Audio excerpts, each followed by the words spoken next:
Quality और consistent performance के लिए सिर्फ सिल्वर पंप्स एंड मोटर्स, नाम याद रखना।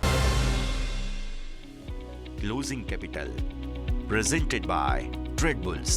अब ट्रेडिंग सबके बस की बात है। को powered by Net Protector. Protect your digital life.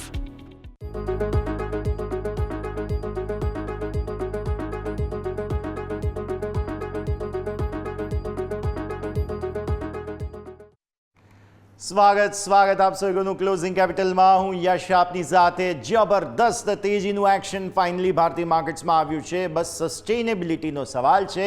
સમજીશું બધું એક્શન। શરૂઆત કરીએ હેડલાઇન્સની સાથે। બજારમાં શાનદાર તેજી। નિફ્ટી દિવસની ઊંચાઈ પર 200 પોઈન્ટથી વધુ ઉછળી 23,100 ને પાર।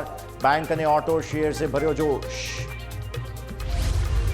આરબીઆઈના બૂસ્ટર ડોઝથી બેંક નિફ્ટી 1000 પોઈન્ટથી વધુ ઉપર। બેંક નિફ્ટી આગળ 50,200 ને પાર। ખાનગી બેંક શેર્સમાં 1 થી 3% તેજી। એક્સિસ બેંક ટોપ ગેઇનર।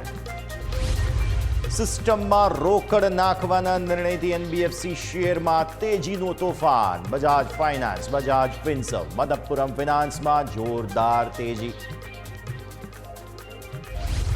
રેટ કટની આશાથી ઓટો અને રિયલ્ટી શેરમાં જોરદાર તેજી। ટાટા મોટર્સ, અશોક લેલેન્ડ 4% સુધી વધ્યા।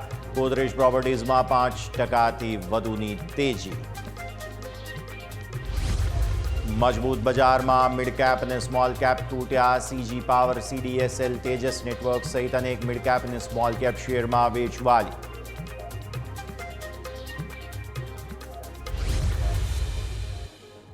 सीधा जाइए हमारा इंटरेक्टिव वॉल पर। समझिए भारतीय मार्केट्सનું આજનું એક્શન। જબરદસ્ત મૂવ આવતી જોવા મળી અને એક સમાચાર માત્ર પોઝિટિવ આવ્યા અને માર્કેટમાં જે મૂવ જોવા મળી છે, અમેઝિંગ મૂવ આજે। All thanks to bank Nifty. આજની તેજીનો હીરો રહ્યો બેંક નિફ્ટી। આરબીઆઈ દ્વારા લિક્વિડિટી ઇન્ફ્યુઝનના જે સમાચાર આવ્યા તેના કારણે રેટ કટ કંઈ આવે તે પહેલાંનો આ રેટ કટ સમજી લો, કેમ કે આજે લિટરલી સેલિબ્રેટ કરી રહ્યા છે બેન્કિંગ સ્ટોક્સ।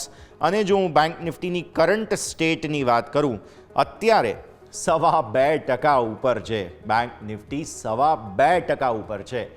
નો ડાઉટ આપણે લાંબી મજલ કાપી છે ઘટાડામાં।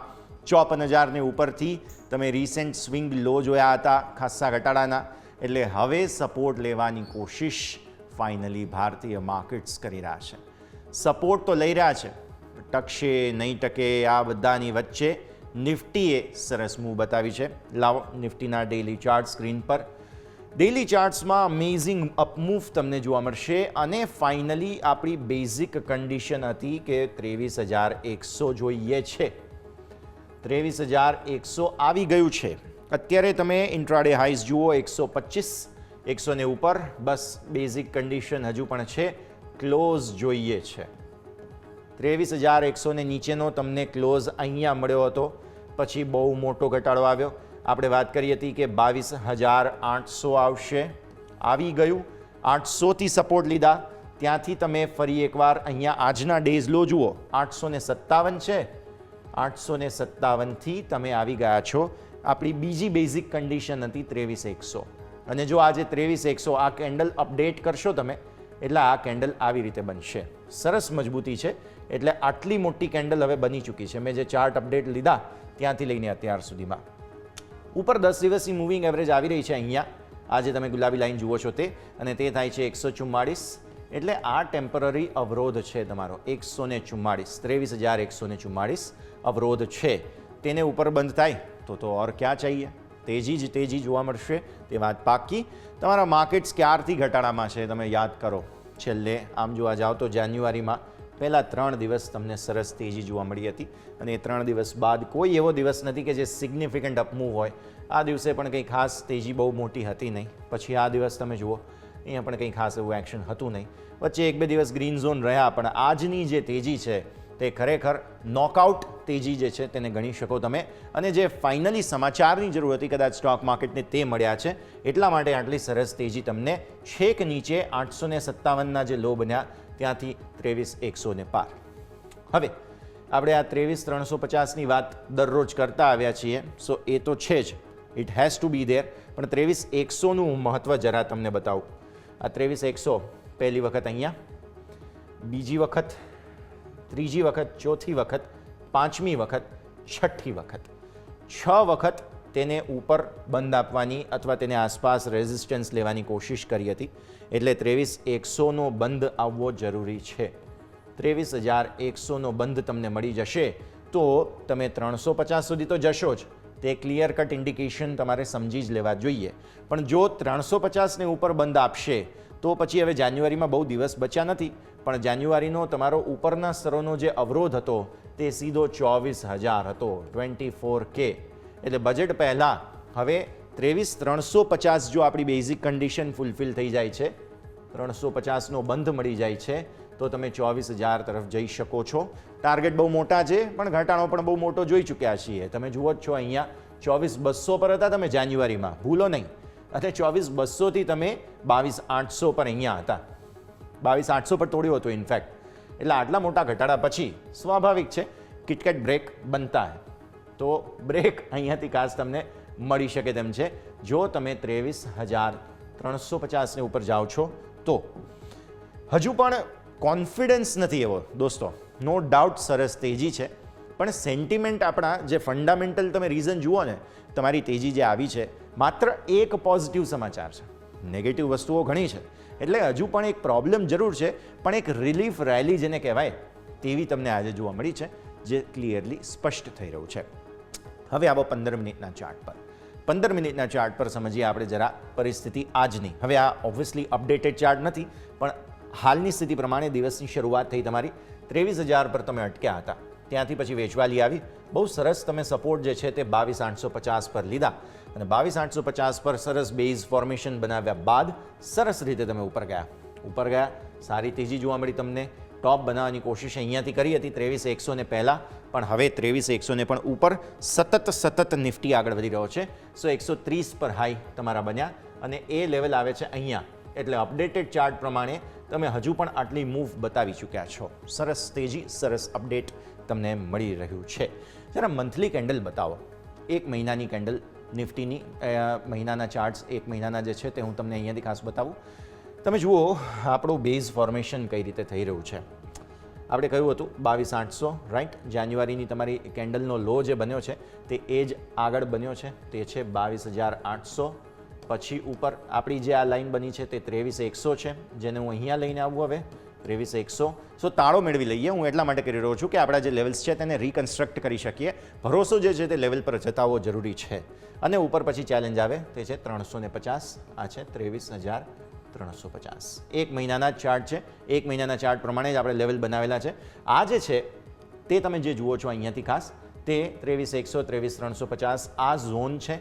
અને 350ની ઉપર સીધું જે 24,000 છે તે આ ઝોન છે જૂન મહિનાના ઓપન અને ક્લોઝના હિસાબથી. પછી સીધા ઉપર 24K તમને અહીંયાથી આવતા જોવા મળે. સો નિફ્ટી માટે કન્સ્ટ્રક્ટિવ જગ્યા હવે બની છે. બજેટ પહેલાં હોપ્સ રાખીએ કે શોર્ટ હવે ફાઇનલી વિદેશી રોકાણકારોએ જે ઊભા આટલા સમયથી કરેલા છે એ કવર કરે અને એટલીસ્ટ તમે 23,350 તો પહેલાં જોઈ જ લો. આ ખાસ મંગળવાર થઈ ગયો છે, બુધ અને ગુરુ 2 દિવસમાં કદાચ 350 અને એટલીસ્ટ કોશિશ કરે એક વખત નિફ્ટી 24,000 તરફ જવાની. તો let's hope for the best. હવે આવો તમે અહીંયાથી ખાસ આપણા ઓપન ઇન્ટરેસ્ટ પર. નિફ્ટીમાં ઓપન ઇન્ટરેસ્ટમાં શું થઈ રહ્યું છે, ફાઇનલી જે 24,000ના કોલ રાઇટર્સ હતા ને, તમને યાદ હશે દિવસની શરૂઆત આ ઓપન ઇન્ટરેસ્ટ ચેન્જ છે. પહેલાં આપણે ઓપન ઇન્ટરેસ્ટ પર પણ નજર કરી લઈશું.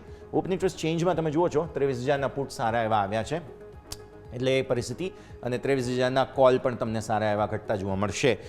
ઓપન ઇન્ટરેસ્ટના આંકડાઓ હું મારા એન્ડથી તમને આપી દઉં તો આજે દિવસની શરૂઆતમાં તમને યાદ હશે કે મેં તમને બતાવ્યું હતું કે 23,000માં કોલ રાઇટર્સ જબરદસ્ત છે.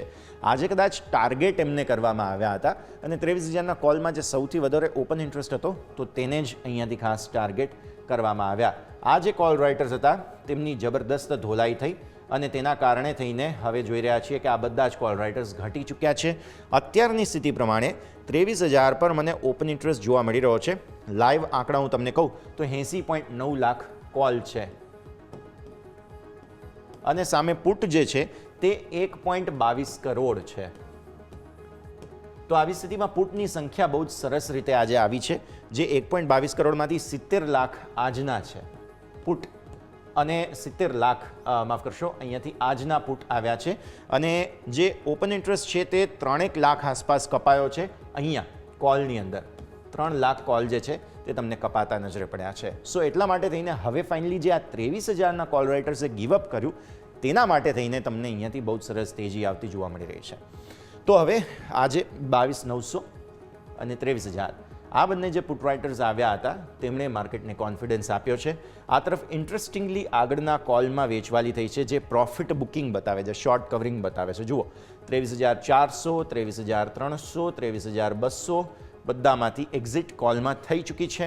તમે ફોરવર્ડ અહીંયાથી વોલ્ટિલિટી ઇન્ડેક્સ પણ વધેલો હતો તે પણ એક ઇમ્પેક્ટ છે જેના કારણે ફોરવર્ડ કોલ્સ જે છે આઉટ ઓફ મની ત્યાંથી નફા વસૂલી શોર્ટ કવરિંગ જોઈ રહ્યા છો. નફો હશે જ કેમ કે બહુ ડીપ એમના ઓપન ઇન્ટરેસ્ટ હતા બહુ પહેલાંથી 23,400, 23,300 અને ઇનફેક્ટ 24,000 પણ હતો જાન્યુઆરીમાં. એટલે મંથલી એક્સપાયરીમાં તો એમને બધાને પ્રોફિટ હશે જ. હા, વીક્સ વધ્યો છે એટલે પ્રોફિટ ઘટ્યો જરૂર હશે પણ પ્રોફિટ હશે જરૂરથી. હવે નિફ્ટીની વાત તો આપણે કરી લીધી.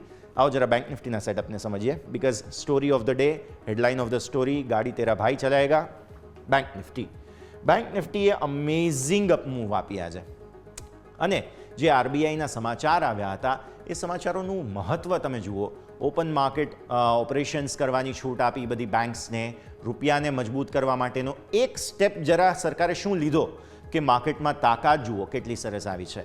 એટલે અત્યાર સુધી આપણે ડિફેન્સિવ હતા. આરબીઆઈ જે આપણું છે તે અત્યાર સુધી જેને કહેવાય કે ગ્લોબલ પોલિસીઝની સામે ના અમે જોઈ લઈશું, અમે ફોડી લઈશું, અમારે વ્યાજદર નથી વધારવા, આવી પરિસ્થિતિમાં હતા. પણ હવે ફાઇનલી ફ્રન્ટ ફૂટ પર આવીને એક જે છે તે પુલ શોટ અહીંયાથી ખાસ કરવામાં આવ્યો અને સીધી અસર હેસર તમે જુઓ કે બહુ સરસ. આપણી બેઝિક કન્ડિશન આ લેવલ હતું જે હતું અહીંયાથી ખાસ 47,300 એ લેવલ તો મીટ થઈ જ ગયું. 47,300 ઉપરના બંધની એક્સપેક્ટેશન હતી આજે મળી રહ્યો છે. સો હવે તમે ઇવેન્ચ્યુઅલી જોવા જાઓ ને તો તમે અહીંયાથી આગળ જે વધી રહ્યા છો તે બેઝિકલી 50,000 તરફ વધી રહ્યા છો. એટલે ગુરુવાર સુધીમાં 50,000 તમને જોવા મળે તો નવાઈ નહીં. 50,000 આવવાના પૂરા ચાન્સ ગુરુવાર સુધીમાં છે. બાકી શું બચ્યું તમે જુઓ ને બેંક નિફ્ટીમાં આજના હાઈઝ કેટલા બન્યા છે અત્યારે 49,247. એટલે પૂરા ચાન્સ છે 50,000 આ ગુરુવાર સુધીની એક્સપાયરીમાં આવી જાય કેમ કે નેક્સ્ટ હર્ડલ જે છે તે એ જ બની રહ્યું છે. વચ્ચે 49,320 એક હર્ડલ છે અને આજે જુઓ 49,247ના હાઈ બન્યા. એટલે હવે 49,320નો બંધ આવતીકાલે મળવો જરૂરી છે. આવતીકાલે આ બંધ મળવો જરૂરી છે તો 50,000 તમે પહોંચી શકો તેવી પૂરી શક્યતા અહીંયાથી ખાસ તમે વ્યક્ત કરી શકો છો. તો બેઝ તમારો 48,788 પર બન્યો છે જે 10 દિવસની મૂવિંગ એવરેજ છે. 47,300 આપણે આ લેવલને રિસ્પેક્ટ આપી રહ્યા હતા. અહીંયા બંધ પણ તમને મળ્યો હતો એ લેવલને નીચે પણ પછી હવે જે રિકવરી આવી છે આજના લો તમે જુઓ 48,449 છે. એટલે આવી સ્થિતિમાં બહુ જ સરસ તેજી તમને આવતી જોવા મળી. સો આ 47 નથી માફ કરશો અહીંયા 48,000 તમારે ધ્યાન પર રાખવાનું છે. 48,300ની આપણે વાત કરતા હતા એ લેવલ બેન્ચમાર્ક બન્યું હતું. સો 48,300 તમારા માટે ક્રુશિયલ જગ્યા બની હતી. હવે આપણે ફોકસ કરીએ 15 મિનિટના ચાર્ટ પર. આજની સરસ જે અમેઝિંગ તેજી આવી છે તેને એક વખત સમજી લઈએ. અમેઝિંગ તેજીમાં 15 મિનિટના ચાર્ટમાં તમને જોવા મળશે કે કઈ રીતે વારંવાર ઘટાડામાં નિફ્ટી બેંકમાં બાઇંગ આવતું હતું. તો આ જુઓ પહેલી કેન્ડલ તમારી બની. પહેલી કેન્ડલ બન્યા બાદ તમારો મૂડ અહીંયાથી ચેન્જ થયેલો હતો. સુપર ટ્રેન્ડ તમે બ્રીચ કરેલા હતા ઓલરેડી. એક ઘટાડાનું ઇફેક્ટ આવી અને એક ઘટાડાની ઇફેક્ટમાં અમેઝિંગ તેજી તમે બતાવી. ફરી એકવાર પ્રોફિટ બુકિંગ અહીંયા કોશિશ થઈ પણ પછી જે તેજી આવી તે સતત બેંક નિફ્ટીને ઉપર લઈ ગઈ. 49,000 તમે બ્રીચ કરી દીધું, પછી 49,200 પણ તમે બ્રીચ કરી ચૂક્યા છો. અત્યારે લેટેસ્ટ અપડેટેડ ચાર્ટ પ્રમાણે તમે આ લેવલને પણ ઉપર છો. મતલબ સાફ છે કે સરસ તેજી તમને જોવા મળી છે. અને લેટલી અત્યાર સુધી બેંક નિફ્ટીમાં તો આજે 2.5% વધુની તેજી છે જ પણ લેટલી નિફ્ટીએ પણ પરફોર્મ કરવાનું શરૂ કર્યું છે અને તેના માટે થઈને વધારે સરસ એક્શન તમને અહીંયા આવતું જોવા મળી રહ્યું છે. અહીંયા પણ જરા મંથલી ચાર્ટ બતાવી દો. એક વખત જોઈ લઈએ જરા મંથલી ચાર્ટમાં શું થઈ રહ્યું છે. તો બેંક નિફ્ટીના એક મહિનાના ચાર્ટના હિસાબે તમે આજે 20 દિવસની મૂવિંગ એવરેજ જુઓ છો ને એ 20 દિવસની મૂવિંગ એવરેજ સપોર્ટ બની તે 48,145 છે. રાઈટ તમે 48,000 એક વખત તોડ્યું હતું અને ત્યાંથી તમે ઉપર આવ્યા છો. ત્યારબાદ સરસ 48,300નું આપણું લેવલ હતું, જેને મેન્ટેન કરી લીધું. આપણા માટે નેક્સ્ટ જગ્યા હવે બની રહી છે તે 50,000 જ બનતી જોવા મળી રહી છે. સો હવે પોસિબલ છે કે એક્સપાયરી કદાચ ત્યાં સુધી લાવીને કરે અને ફરી તમે જે આ 6 મહિના બાદનો જે એક ઝોન હતો તેમાં એન્ટર થઈ જાઓ. કેમ કે જૂનથી લઈને ડિસેમ્બર તમે આ ઝોનમાં હતા, જાન્યુઆરીમાં એ ઝોન બ્રીચ કર્યું છે, પણ પોસિબલ છે ફરી એકવાર તમે ઉપર આવી જાઓ. જો આ લેવલને ઉપર આવી ગયા તો ફરી એકવાર તમે જે છે તે આપણા 6 મહિનાના જે બોક્સ હતા એ બોક્સમાં એન્ટર થઈશું. એટલે એટલું આસાન નથી, પણ સમાચારો અને ઇન્ટેન્સિટી એવી છે કેમ કે HDFC બેંક જેવા HDFC બેંકમાં પણ આટલી સરસ તેજી જોવા મળતી હોય, સ્વાભાવિક છે, પોસિબલ પૂરેપૂરું છે. હવે આવો અહીંયાથી ખાસ આપણે નજર કરી લઈએ ઓપન ઇન્ટરેસ્ટ પર. બેંક નિફ્ટીમાં મંથલી એક્સપાયરી હોય, મંથલી એક્સપાયરીના ઓપન ઇન્ટરેસ્ટના હિસાબે તમે જુઓ છો કે મેઇન ફાઇટ આપણે સવારે પણ તમને બતાવ્યું હતું કે 48,000 અને આ તરફ આપણે 50,000 જોઈ રહ્યા છીએ. અહીંયાથી ખાસ 48,000ની નીચે ઇવન 47,000ની પણ વાત કરી હતી. આ બધા જ હવે સ્ટ્રોંગ સપોર્ટ બની ચૂક્યા છે, કોઈ પ્રોબ્લેમ ત્યાં હવે લગભગ લાગતી નથી. આવી સ્થિતિમાં 49,000 પર હજુ પણ થોડી ફાઇટ મે બી રહી શકે છે. આજનો 49,247નો હાઈ છે, એટલે અહીંયા થોડું એક રિજેક્શન બની રહ્યું છે 49,300 પર. એક વખત જો 49,300ને ઉપર તમને ક્લોઝિંગ મળી જાય છે તો તમે 50,000ને આરામથી ખાસ જે છે તે 49,500 અને 50,000ને આરામથી અટેમ્પ્ટ કરી શકો છો. એટલે પૂરી કોશિશ એ જ થઈ રહી છે કે આ જે બધા જ પુટ્સ છે તે બધા અહીંયાથી ખાસ સપોર્ટ આપવાની કોશિશ કરી રહ્યા છે. ઇન્ટરેસ્ટિંગ ડેટા હવે બતાવું, OI ચેન્જ લઈ આવો. ઓપન ઇન્ટરેસ્ટ ચેન્જના હિસાબથી તમે જુઓ બધા જ ફોરવર્ડ કોલ્સ ઇવન 49,000માં પણ તમને પ્રોફિટ બુકિંગ જોવા મળી રહ્યું છે. અને અત્યારે આ અપડેટેડ ચાર્ટ નથી, પણ અપડેટેડ ચાર્ટના હિસાબથી તમે જુઓ તો 49,000 તો ઉપર નીકળી ગયા છીએ આપણે, 49,300 સુધી પહોંચી રહ્યા છે. સો બહુ અમેઝિંગ અપમૂવ તમને જોવા મળી રહી છે. આજે સવારે મેં તમને આ 47,000ની વાત કરી હતી, જુઓ તમે. સો અમેઝિંગ એક્શન અહીંયાથી આવ્યું છે અને આ પરિસ્થિતિમાં સારી તેજી તમને જોવા મળી રહી છે. બધા જ કોલમાં એક્ઝિટ છે અને પુટમાં એન્ટ્રી છે, જે આપણને બતાવે છે કે હવે ધીરે ધીરે થોડી તેજીની તૈયારીઓ ચાલી રહી છે અને એ જ રિફ્લેક્ટ થઈ રહ્યા છે ડેટા. તો આપણે અત્યાર સુધીમાં વાત કરી નિફ્ટી બેંક નિફ્ટી બંનેની સ્ટ્રેટેજીની. ક્લિયર કટ ઇન્ડિકેશન છે તેજી માટેના, પણ હજુ એક કન્ફર્મેટરી આવતીકાલનો દિવસ હું લેવા માગું છું. બુધવારે આપણે બેઝિક લેવલ કર્યા છે 23,100 અને સાથે સાથે બેંક નિફ્ટી માટે આ જે છે તે ખાસ 49,300 આસપાસ બને છે. બંનેને ઉપરનું ક્લોઝિંગ થઈ જાય તો પછી આગળ વધારે મજબૂતીના ચાન્સીસ બની રહ્યા છે. આવો જરા વિરામનો સમય થયો છે, બ્રેક લઈશું. બ્રેક બાદ મારા સહયોગી યોમિક જોડાશે, આપણા એક્સપર્ટ જોડાશે. આજના માર્કેટને સમજીએ બ્રેક બાદ.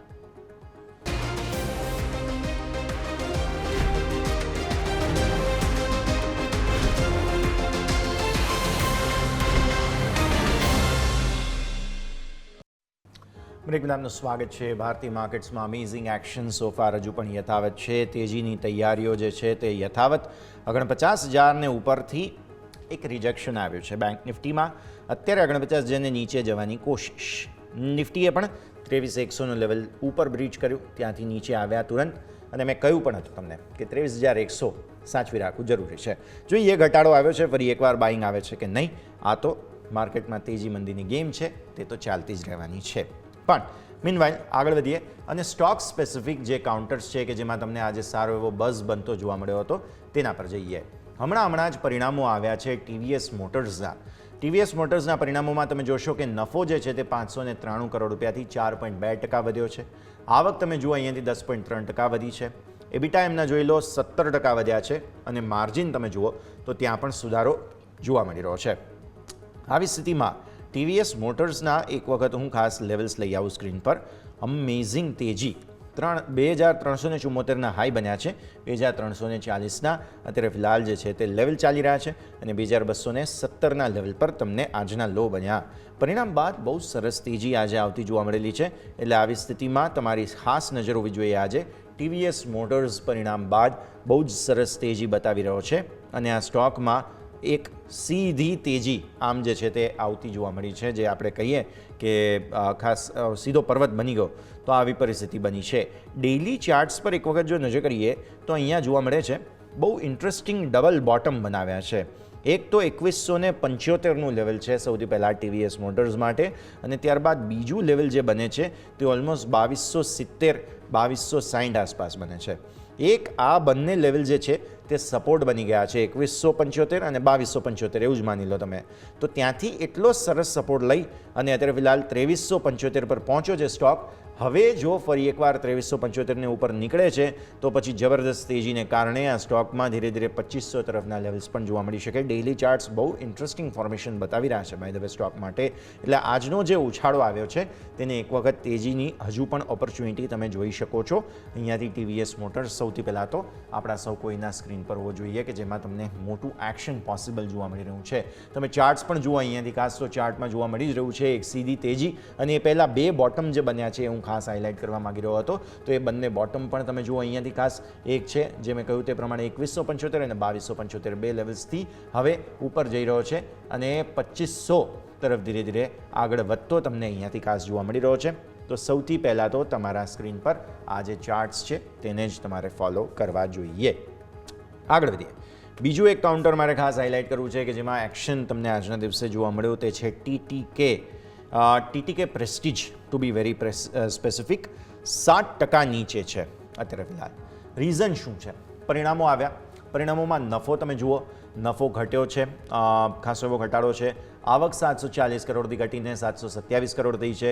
એમના એબિટા જોઈ લો તો ત્યાં પણ તમને સારો એવો સુધારો જોવા મળે છે, પણ એબિટા વધ્યા પણ સામે નફો અને આવક ઘટી છે, એટલે એક પ્રોફિટેબિલિટીને અસર પહોંચી છે તેવું ગણાય, અને એટલા માટે થઈને ઇમ્પેક્ટ સ્ટોકમાં પનિશમેન્ટ જોવા મળી રહી છે. અત્યારે ફ્રેશ ડેઝ લો 800 થી 742 નીચે TTK પ્રેસ્ટીજ મેજર વેચવાલી આવી છે સ્ટોકમાં. તો આ પણ એક કાઉન્ટર છે કે જેને તમારે ધ્યાન પર રાખવું જોઈએ. પણ અન્ય બીજા કયા સ્ટોક સ્પેસિફિક ચાર્ટ્સ છે કે જે આજે ખાસા એવા બઝિંગ હતા, ક્યાં શું ફોર્મેશન બની રહ્યા છે, કઈ જગ્યાએ ઇન્ટરેસ્ટિંગ છે તેની પણ ખાસ વાત કરી લઈએ. મારા સહયોગી યોમિક પણ આપણી સાથે જોડાઈ રહ્યા છે. યોમિક, જણાવો કયા સ્ટોક્સ અત્યારે ફિલહાલ ચાર્ટ્સ આપણે સૌ કોઈ હાઇલાઇટ કરી શકીએ? જી યસ, આજે હું ખાસ કરીને ગોદરેજ પ્રોપર્ટીઝ પર વાત કરવા માંગીશ, કારણ કે ગોદરેજ પ્રોપર્ટીમાં જે સવારથી કંઈક ને કંઈક આજે આપણને એક્શન જોવા મળતું હતું બાઇંગ. કારણ કે આપણે જો સૌથી પહેલાં હું વાત કરવા માંગીશ તો આ ઓલમોસ્ટ વાત કરું તો 11 વાગ્યાની આજુબાજુ મેં એક ચાર્ટ અહીંયા કર્યો હતો કે એક્સ ઉપર આપણે પોસ્ટ કર્યો હતો કે જેમાં મેં જણાવ્યું હતું કે આ જે એક ઇનસાઇડ બાર પેટર્ન આપણને અહીંયા ક્રિએટ થતી જોવા મળી હતી અને સારો એવો વોલ્યુમ સાથે આપણને આ પેટર્ન બની હતી. જો આપણે એ નજર કરીશું તો આ જે પેટર્ન તમે જોઈ રહ્યા છો એ પેટર્નની જો વોલ્યુમ પણ સારું એવું ક્રિએટ થયું હતું, રાઈટ. એટલે મેં આજે બોક્સ ખાસ કરીને બનાવ્યું છે કે જે બોક્સમાં તમે જો હાઈ અને લો જોશો તેનો હાઈ ઓલમોસ્ટ આપણને અહીંયાથી 2145 છે અને નીચેની તરફ આપણને 2118, એટલે ઉપરની તરફ 2145 અને નીચે 2118. આ એક રેન્જ હતી કે જેની અંદર આપણને કારોબાર 3-4 કેન્ડલ જોવા મળી અને ત્યાંથી સારું એવું બ્રેકઆઉટ આપણને જોવા મળ્યું અને જે ડે હાઈ હતો એને પણ ક્રોસ કર્યો. ત્યારે મેં પોસ્ટમાં લખેલું પણ હતું કે અહીંયાથી સારી એવી આપણને 2145 પાર સારી એવી તેજી આપણને આ સ્ટોકમાં જોવા મળી શકે છે. ખાલી એક ઇનસાઇડ બાર પેટર્નનું સેટઅપ નહોતું, સાથે સાથે હેકિન એસીમાં પણ સારી એવું આપણને કેન્ડલમાં જોવા મળ્યું, જેવું તમને બીજો ચાર્ટ બતાવીશ હેકિન એસી પેટર્નમાં કે જે તમે અહીંયા જોઈ શકો કે સારી એવી ડોઝી કેન્ડલ અહીંયાથી સ્ટોકમાં આપણને જોવા મળી હતી અને અહીંયાથી કન્ટિન્યુ આપણને ગ્રીન કેન્ડલો આપણને બનતી જોવા મળી હતી અને આનું બ્રેકઆઉટ પણ આપણને અહીંયાથી જોવા મળ્યું હતું, જે લેવલ આપણું થાય છે 2145 અને જે 1 અવર ચાર્ટમાં પણ સ્ટોકે 2155 પાર સારું એવું બ્રેકઆઉટ આપ્યું હતું. અને આપણે જોઈએ હવે આજનો જે લેટેસ્ટ ચાર્ટ છે આપણે એક વખત લઈને આવીશું તો લેટેસ્ટ ચાર્ટમાં આપણે નજર કરીશું કે આ જે બોક્સ છે એ બોક્સ જો તમે નજર કરી રહ્યા છો કે મેં અહીંયા મેન્શન કર્યું હતું કે આની ઉપર સારી એવી તેજી અહીંયાથી તમે આવી શકે છે અને એ જ આપણને અહીંયાથી જોવા મળી હતી કે વન વે આપણને સારી એવી તેજી જોવા મળી અને આજે 2212 રૂપિયાની આજુબાજુ આપણને ઇન્ટ્રાડેમાં હાઈ બનતા જોવા મળ્યા હતા. એટલે કે આપણે જ્યારે વાત કરી હતી કે ત્યારે ઓલમોસ્ટ 2145 હતું અને જે બાદ અત્યારે આપણને 2200 ઉપર આપણને હાઈ પડે છે. હા, જો કે અત્યારે માર્કેટ ઘસાયું છે તો ફરીથી અત્યારે આપણને 2170 બાજુ આપણને કારોબાર આવી ગયો છે. પરંતુ હવે ખાસ કરીને આમાં જોવાનું રહેશે કે જે નીચેના સપોર્ટ આપણે કયો ધ્યાન પર રાખવો. તો સપોર્ટમાં આ જે 2155 કે જેની ઉપર આજે ક્લોઝ થવું જરૂરી છે. જો આ ક્લોઝ થાય તો આપણે હજી પણ અહીંયાથી પોઝિટિવ રહી શકાય છે અને ફરીથી ઉપર આપણને જે 2250 અને 2300 સુધીના પણ લેવલ અહીંયા આવનારા દિવસોમાં જોવા મળી શકે છે. પરંતુ એઝ ઓફ નાવ 2155 છે એ અહીંયાથી ખાસ કરીને ક્લોઝ થવું જરૂરી છે. જે ક્લોઝ થાય જે બાદ આપણે અહીંયાથી પોઝિશન અહીંયાથી હોલ્ડ કરી શકાય છે. આ વાત આપણે ગોદરેજ પ્રોપર્ટીઝની. હવે એક બીજો એક સેટઅપ છે એવી સ્મોલ ફાઇનાન્સ બેંક વાત કરવા માંગીશ, કારણ કે આ સ્ટોકમાં સતત 5 દિવસથી સારી એવી તેજી જોવા મળી છે અને આજે તમે ખાસ કરીને નજર કરશો ડેઇલી ચાર્ટમાં તો આજે જો ગઈકાલે આપણે જોશો શુક્રવારે જે સારી એવી તેજી અહીંયાથી તમને જોવા મળી હતી 10 ડે અને 50 ડે એક્સપોનેન્શિયલ મૂવિંગ એવરેજની ઉપર તમને અહીંયાથી સારું ક્લોઝિંગ આવ્યું હતું. પરંતુ ગઈકાલે તમે જો તો નીચે ગેપ ડાઉન ઓપન થયો હતો, પરંતુ સારી વસ્તુ એ હતી કે ગેપ ડાઉનમાં પણ અહીંયાથી ગ્રીન પોઝિટિવ બંધ થયો છે અને આજે સારી એવી ફરીથી તેજી જોવા મળી છે. એટલે કે જે શુક્રવારનો જે હાઈ હતો ત્યાં જ આજુબાજુ આપણને આજે પણ ક્લોઝિંગ અહીંયાથી જોવા મળી શકે છે. અને સારી વસ્તુ એ છે કે એનું જો 10 ડે એક્સપોનેન્શિયલ અને 50 ડે એક્સપોનેન્શિયલ મૂવિંગ એવરેજ વાત કરું તો 588 અને 591 આપણને જોવા મળી રહી છે. અને આ 591 એક લેવલ એવું છે કે જ્યાંથી વારંવાર અહીંયાથી અવરોધ જોવા મળે છે. અહીંયા જોઈશું તો એક વખત જે બાદ ફરીથી અહીંયાથી અવરોધ આવ્યો, અહીંયાથી ફરી તમે જોશો અહીંયા નીચે આવી ગયો અને ફરીથી તમે જોશો તો અહીંયા 500 ને આજે 91 હતો ત્યાંથી ફરીથી અહીંયા સ્ટોકમાં નીચે આવ્યો હતો ડાઉન સાઈડ. અને વારંવાર તમે જોશો તો 1 2 3 4 5 6 વખત 591 ને પાર જ અહીંયા જે જોવો તો અવરોધ સ્ટોકમાં જોવા મળી રહ્યો છે. એટલે કે આ સ્ટોકમાં પણ 591 એક લેવલ છે કે જેની ઉપર આજે ક્લોઝ થવું જરૂરી છે અને આવતીકાલે પોઝિટિવ ઓપન થવું જરૂરી છે. જો એ પોઝિટિવ ઓપન થાય તો સ્વાભાવિક છે કે ફરીથી અહીંયા આપણને કે સારી એવી યુ ટર્ન અહીંયાથી રિકવરી આપણને અહીંથી એવી સ્મોલ ફાઇનાન્સ બેંકમાં પણ જોવા મળી શકે છે. અને આજે અને ગઈકાલે છેલ્લા 3 દિવસે જોઈશું તો સારું એવું વોલ્યુમ પણ અહીંયાથી આપણને ક્રિએટ થતું જોવા મળી રહ્યું છે, જે એક પોઝિટિવ વસ્તુ કોઈ પણ સ્ટોકમાં કહેવાય કે જ્યારે સારું વોલ્યુમ સાથે ખરીદી આવતી હોય તે એક સસ્ટેનેબલ અને એક પોઝિટિવ આપણને તેજી અહીંયાથી જોઈ શકાય છે. એટલે કે આજે આપણે વાત કરી તો એક તેવી સ્મોલ ફાઇનાન્સ બેંક જેમાં 591નું લેવલ છે કે જેની ઉપર ક્લોઝ થવું જરૂરી છે. અને બીજું સામે છે ગોદરેજ પ્રોપર્ટીઝ કે જેમાં ખાસ કરીને 2195નું લેવલ છે કે જેની ઉપર આજે આપણને ક્લોઝ થવું જરૂરી છે. જે ક્લોઝ થાય તો આવનારા દિવસોમાં ફરીથી આપણને અપસાઇડ આ બંને સ્ટોકમાં જોવા મળી શકે છે. ઓકે, તો આ બંને જ સ્ટોક્સ છે અત્યારે ચાર્ટને લઈને બઝિંગ છે, પ્લસ અમને સોશિયલ મીડિયા પર જો તમે ફોલો કરો છો તો ત્યાં પણ તમને અપડેટ મળતા રહેશે. યોમિક ખૂબ ખૂબ આભાર આપનો. તો અત્યારે ફિલહાલ અપડેટ એ છે કે આ બે ચાર્ટ્સ તો છે જ, પણ એ સિવાય માર્કેટમાં ઘટાડો આવ્યો છે ઉપલા સરોથી 23,137થી સીધા 23,000 ને નીચે 22,980 પર. Bank Nifty amazing sharp cuts આવ્યા છે. 49,247થી 49,000 ને નીચે 48,980 આસપાસ. મેં તમને લેવલ શું કહ્યું હતું હમણાં ચાર્ટ પર? 23,100 ને ઉપર બંધ જોઈએ તો તેજી, નહીં તો નહીં. આ જ પરિસ્થિતિ થઈ રહી છે. 23,100 અટેમ્પ્ટ ફરી એકવાર નિફ્ટી કરે છે કે નહીં જોવાનું રહેશે. આવો એક બ્રેકનો સમય થઈ ગયો છે, ફિલહાલ બ્રેક લઈશું અને બ્રેક બાદ આપણી આ ચર્ચાને આપણે યથાવત રાખીએ.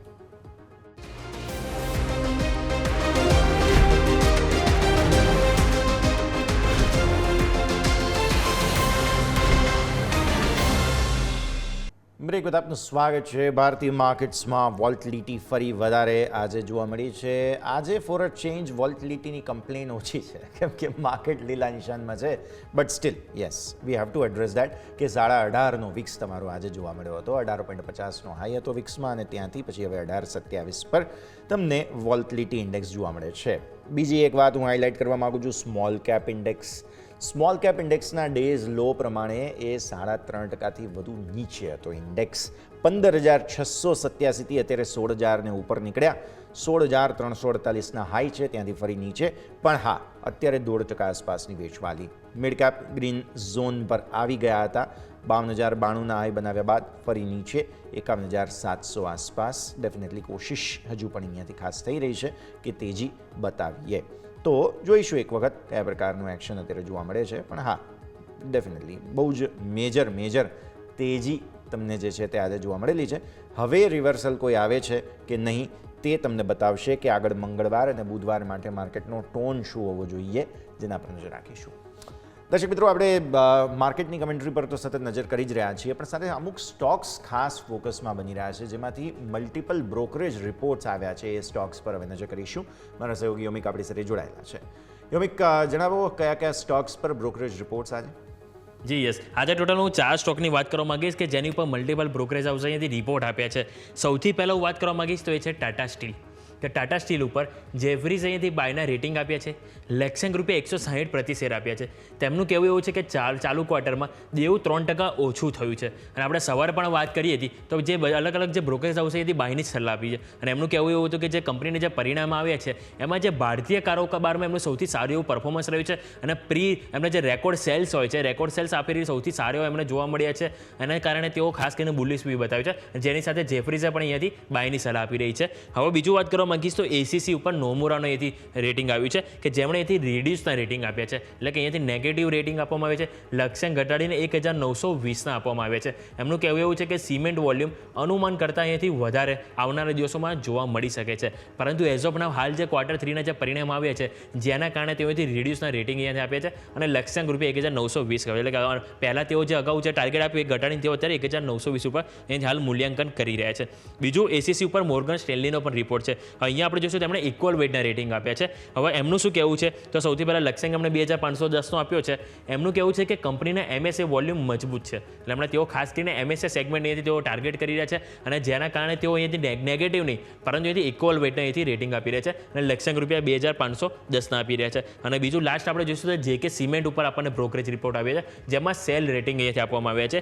લક્ષ્યાંક ₹4421 આપવામાં આવે છે, અને આ દોલત કેપિટલ દ્વારા અહીંથી રિપોર્ટ આપવામાં આવે છે કે જેના JK સિમેન્ટ ઉપર અહીંથી રેટિંગ તેઓ અહીંથી ઘટાડ્યા છે. એટલે ઓવરઓલ આપણે 3 સ્ટોક વાત કરી, ટાટા સ્ટીલ, ACC અને કે JK સિમેન્ટ. કે ટાટા સ્ટીલમાં સારી એવી આપણને બાય રેટિંગ જોવા મળે છે, સામે ACCમાં આપણને રિડ્યુસ અને ઇક્વલ વેટ એટલે કે ઓલમોસ્ટ ન્યુટ્રલ ટુ નેગેટિવ આપણે કહી શકાય, અને JK સિમેન્ટમાં પણ આપણને નેગેટિવ રેટિંગ જોવા મળ્યા છે. યસ. ઓકે, તો સ્ટોક સ્પેસિફિક નજર રાખવાની રહેશે આ બધા જ કાઉન્ટર્સ ફોકસમાં. યોમિક, ખૂબ ખૂબ આભાર આપનો અમારા સાથે જોડાવા માટે થઈને. તો અત્યારે ફિલહાલ ધ્યાન પર રાખવાનું છે આ બધા જ કાઉન્ટર્સને. અત્યારે ફોકસ બની રહ્યું છે બ્રોકરેજ રિપોર્ટ્સને કારણે, પણ અહીંયા સમાચારનો એક મુદ્દો બની રહ્યો છે, નજર રાખવાની રહેશે. તો સમાચારોમાં આગળ વધીએ. અમુક પરિણામો જે આવ્યા છે તે હવે હું ખાસ તમને જણાવી દઉં. રૂટ મોબાઈલ નેક્સ્ટ સ્ટોક છે કે જેને તમારે ધ્યાન પર રાખવો જોઈએ. રૂટ મોબાઈલ બહુ જોરદાર એક્શન આજે સ્ટોકમાં જોવા મળ્યું છે. અત્યારે 1.5%, 2% નીચે છે, પણ ન્યૂનતમ સ્તરોથી ખરીદદારી સારી આવી છે. 1131થી 1211ની રેન્જ બની છે. તમે પરિણામો જોઈ લો. નફો જે છે તે 85.5 કરોડ થઈ ગયો. આવક જે છે તેમાં સારો સુધારો છે. EBITDA તમે જુઓ તો અહીંયા પણ જબરદસ્ત જમ્પ છે, અને માર્જિનમાં ખાસ ઘટાડો જોવા મળી રહ્યો છે. તમને યાદ હશે કે વચ્ચે મેનેજમેન્ટ ચેન્જ થયું હતું રૂટ મોબાઈલમાં, અને પછી અહીંયા બ્રેક લાગી ગઈ છે જરા.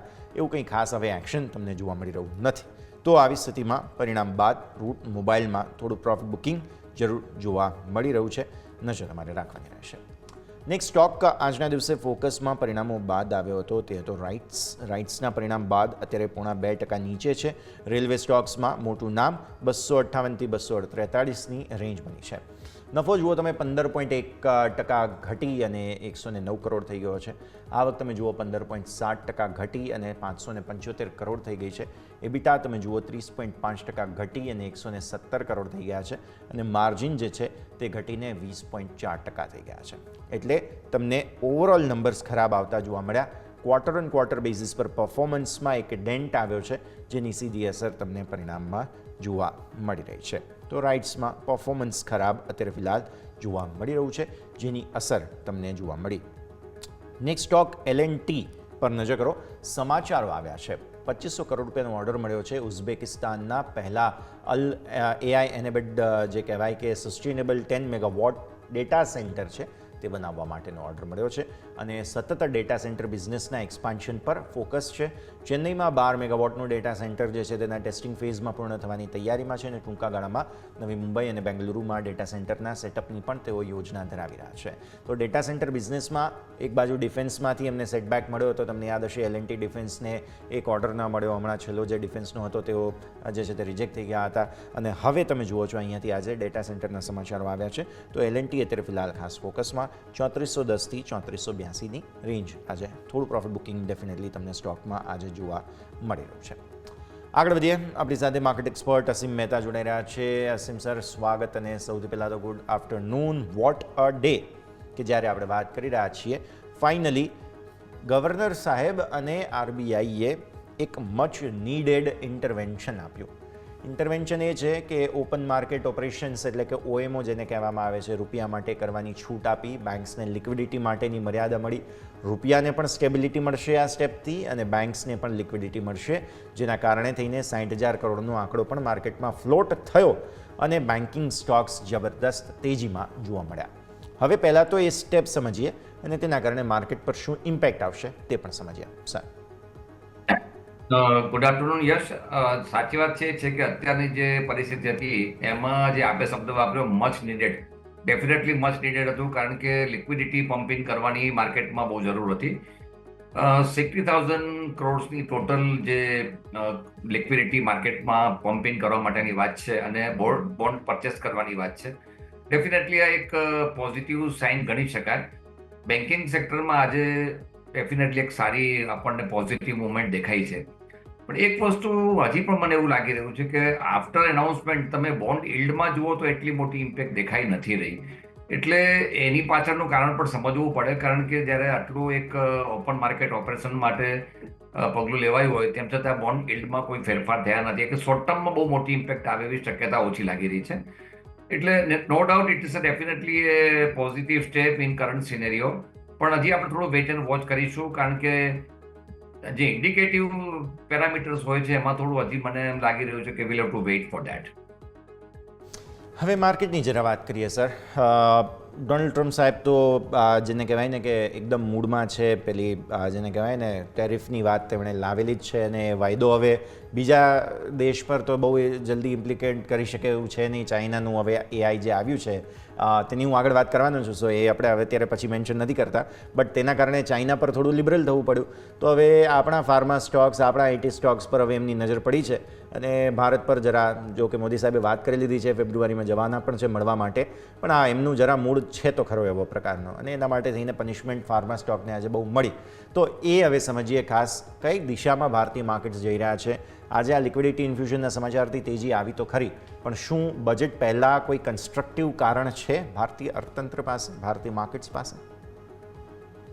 યસ, સૌપ્રથમ તો જે ટ્રમ્પ સાહેબની આપણે વાત કરી, જ્યારથી ઇલેક્શનની કેમ્પેનથી માંડી જીત્યા પછીના જે એમના સ્ટેટમેન્ટ હતા, આપણે જે પેલા મેચ રમાતી હોય અને દરેક બોલે 6 મારવાની જે પ્લેયરની એક મેન્ટાલિટી હોય એ ટાઈપની મુવમેન્ટ શરૂઆત કરી છે.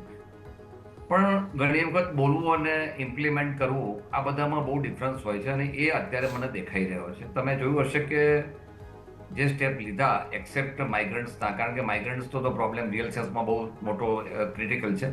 અધરવાઇઝ તમે બર્થ રાઇટ માટેથી માંડીથી વાત કરો કે પછી કોલંબિયા સાથેની વાત કરો, આ બધામાં ક્યાંક ને ક્યાંક એવું છે કે વર્લ્ડ ડિપ્લોમસી આખી જુદી વસ્તુ છે.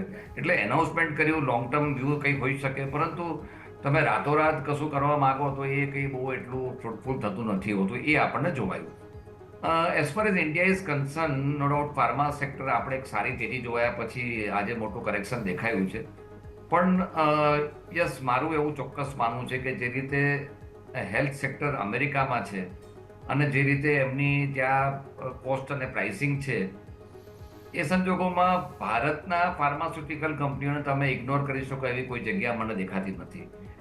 સેન્ટિમેન્ટલ ઇમ્પેક્ટ ચોક્કસ પડી છે, અને એઝ સચ જે માર્કેટમાં આપણે અંડરકરન્ટ છે, વીક છે, બજેટને 4 દિવસ બાકી છે, અને એવું કોઈ ફેક્ટર નથી કે માર્કેટને એકદમ ઉપર લઈ જઈ શકે. મારું એટલું જ માનવું છે કે બજેટ પહેલાં મોટી રેલી હવે ના આવે એ વધારે સારું છે, અને બજેટમાં કોઈ નેગેટિવ ન્યૂઝ નહીં આવે એને જ હું સારું ન્યૂઝ માનીશ હવે. એટલે આ સંજોગોમાં મારી દ્રષ્ટિએ આપણે એવા ક્રિટિકલ પોઈન્ટ ઉપર છીએ કે જ્યાં આપણે બહુ કોશિયસ રહીને કામ કરવાની જરૂર છે. અપેક્ષાઓ તો આપણી ડેફિનેટલી બજેટ પહેલાં થતી હોય છે, પરંતુ જે રીતે અત્યારે ઇકોનોમીની સિચ્યુએશન જોઈ રહ્યો છું, વેઇટ એન્ડ વોચ ચોક્કસ કરીશ, કારણ કે આટલી કરેક્શન આવ્યા પછી V-શેપ રિકવરીની કોઈ શક્યતા નથી. માટે બહુ મોટું કમિટમેન્ટ ના કરવું, આ ખાલી પુલ બેક રેલી સમજવી, રિલીફ રેલી સમજી, જે શબ્દ માનીએ આપણે, બટ વેઇટ એન્ડ વોચ કરવાની મારી એડવાઇસ છે. માર્કેટમાં પૂરું કરેક્શન આવ્યા પછી નવું બાઇંગ કરવાની ઓપોર્ચ્યુનિટી મળશે. આ એટલા માટે હું કહી રહ્યો છું અત્યારે કે તમે જોયું હશે કે ગઈકાલના ભાવથી પછી આજે જ્યારે મિડ કેપ અને સ્મોલ કેપમાં મોટી મંદી દેખાઈ અને આપણે પ્રાઇસ જોયા પછી સાધારણ કરેક્શન, સાધારણ બાઇંગ આવ્યું તો એમાં આપણને પ્રાઇસની મુવમેન્ટ જોવા મળી હતી. એટલે ફંડામેન્ટલ જે કંપનીના સારા છે એ ડેફિનેટલી બાય કરવાની ઓપોર્ચ્યુનિટી બનશે, પણ બજેટ પહેલાં હાઈલી વોલેટાઇલ માર્કેટમાં આપણે એન્ટર થયા છીએ. તો મારી આપણા વ્યુઅર્સને એક ભલામણ છે કે આને એક તેજી નહીં સમજવાની, વેઇટ એન્ડ વોચ કરો. તેજી ના સમજો, વેઇટ એન્ડ વોચ કરો, વ્યૂ આ પ્રમાણે નજર રાખીશું. હવે એક બ્રેકનો સમય થઈ ગયો છે. બ્રેક બાદ ધીરે ધીરે ભારતીય માર્કેટ્સ ક્લોઝ તરફ આગળ વધી રહ્યા છે. નજર કરીએ બ્રેક બાદ.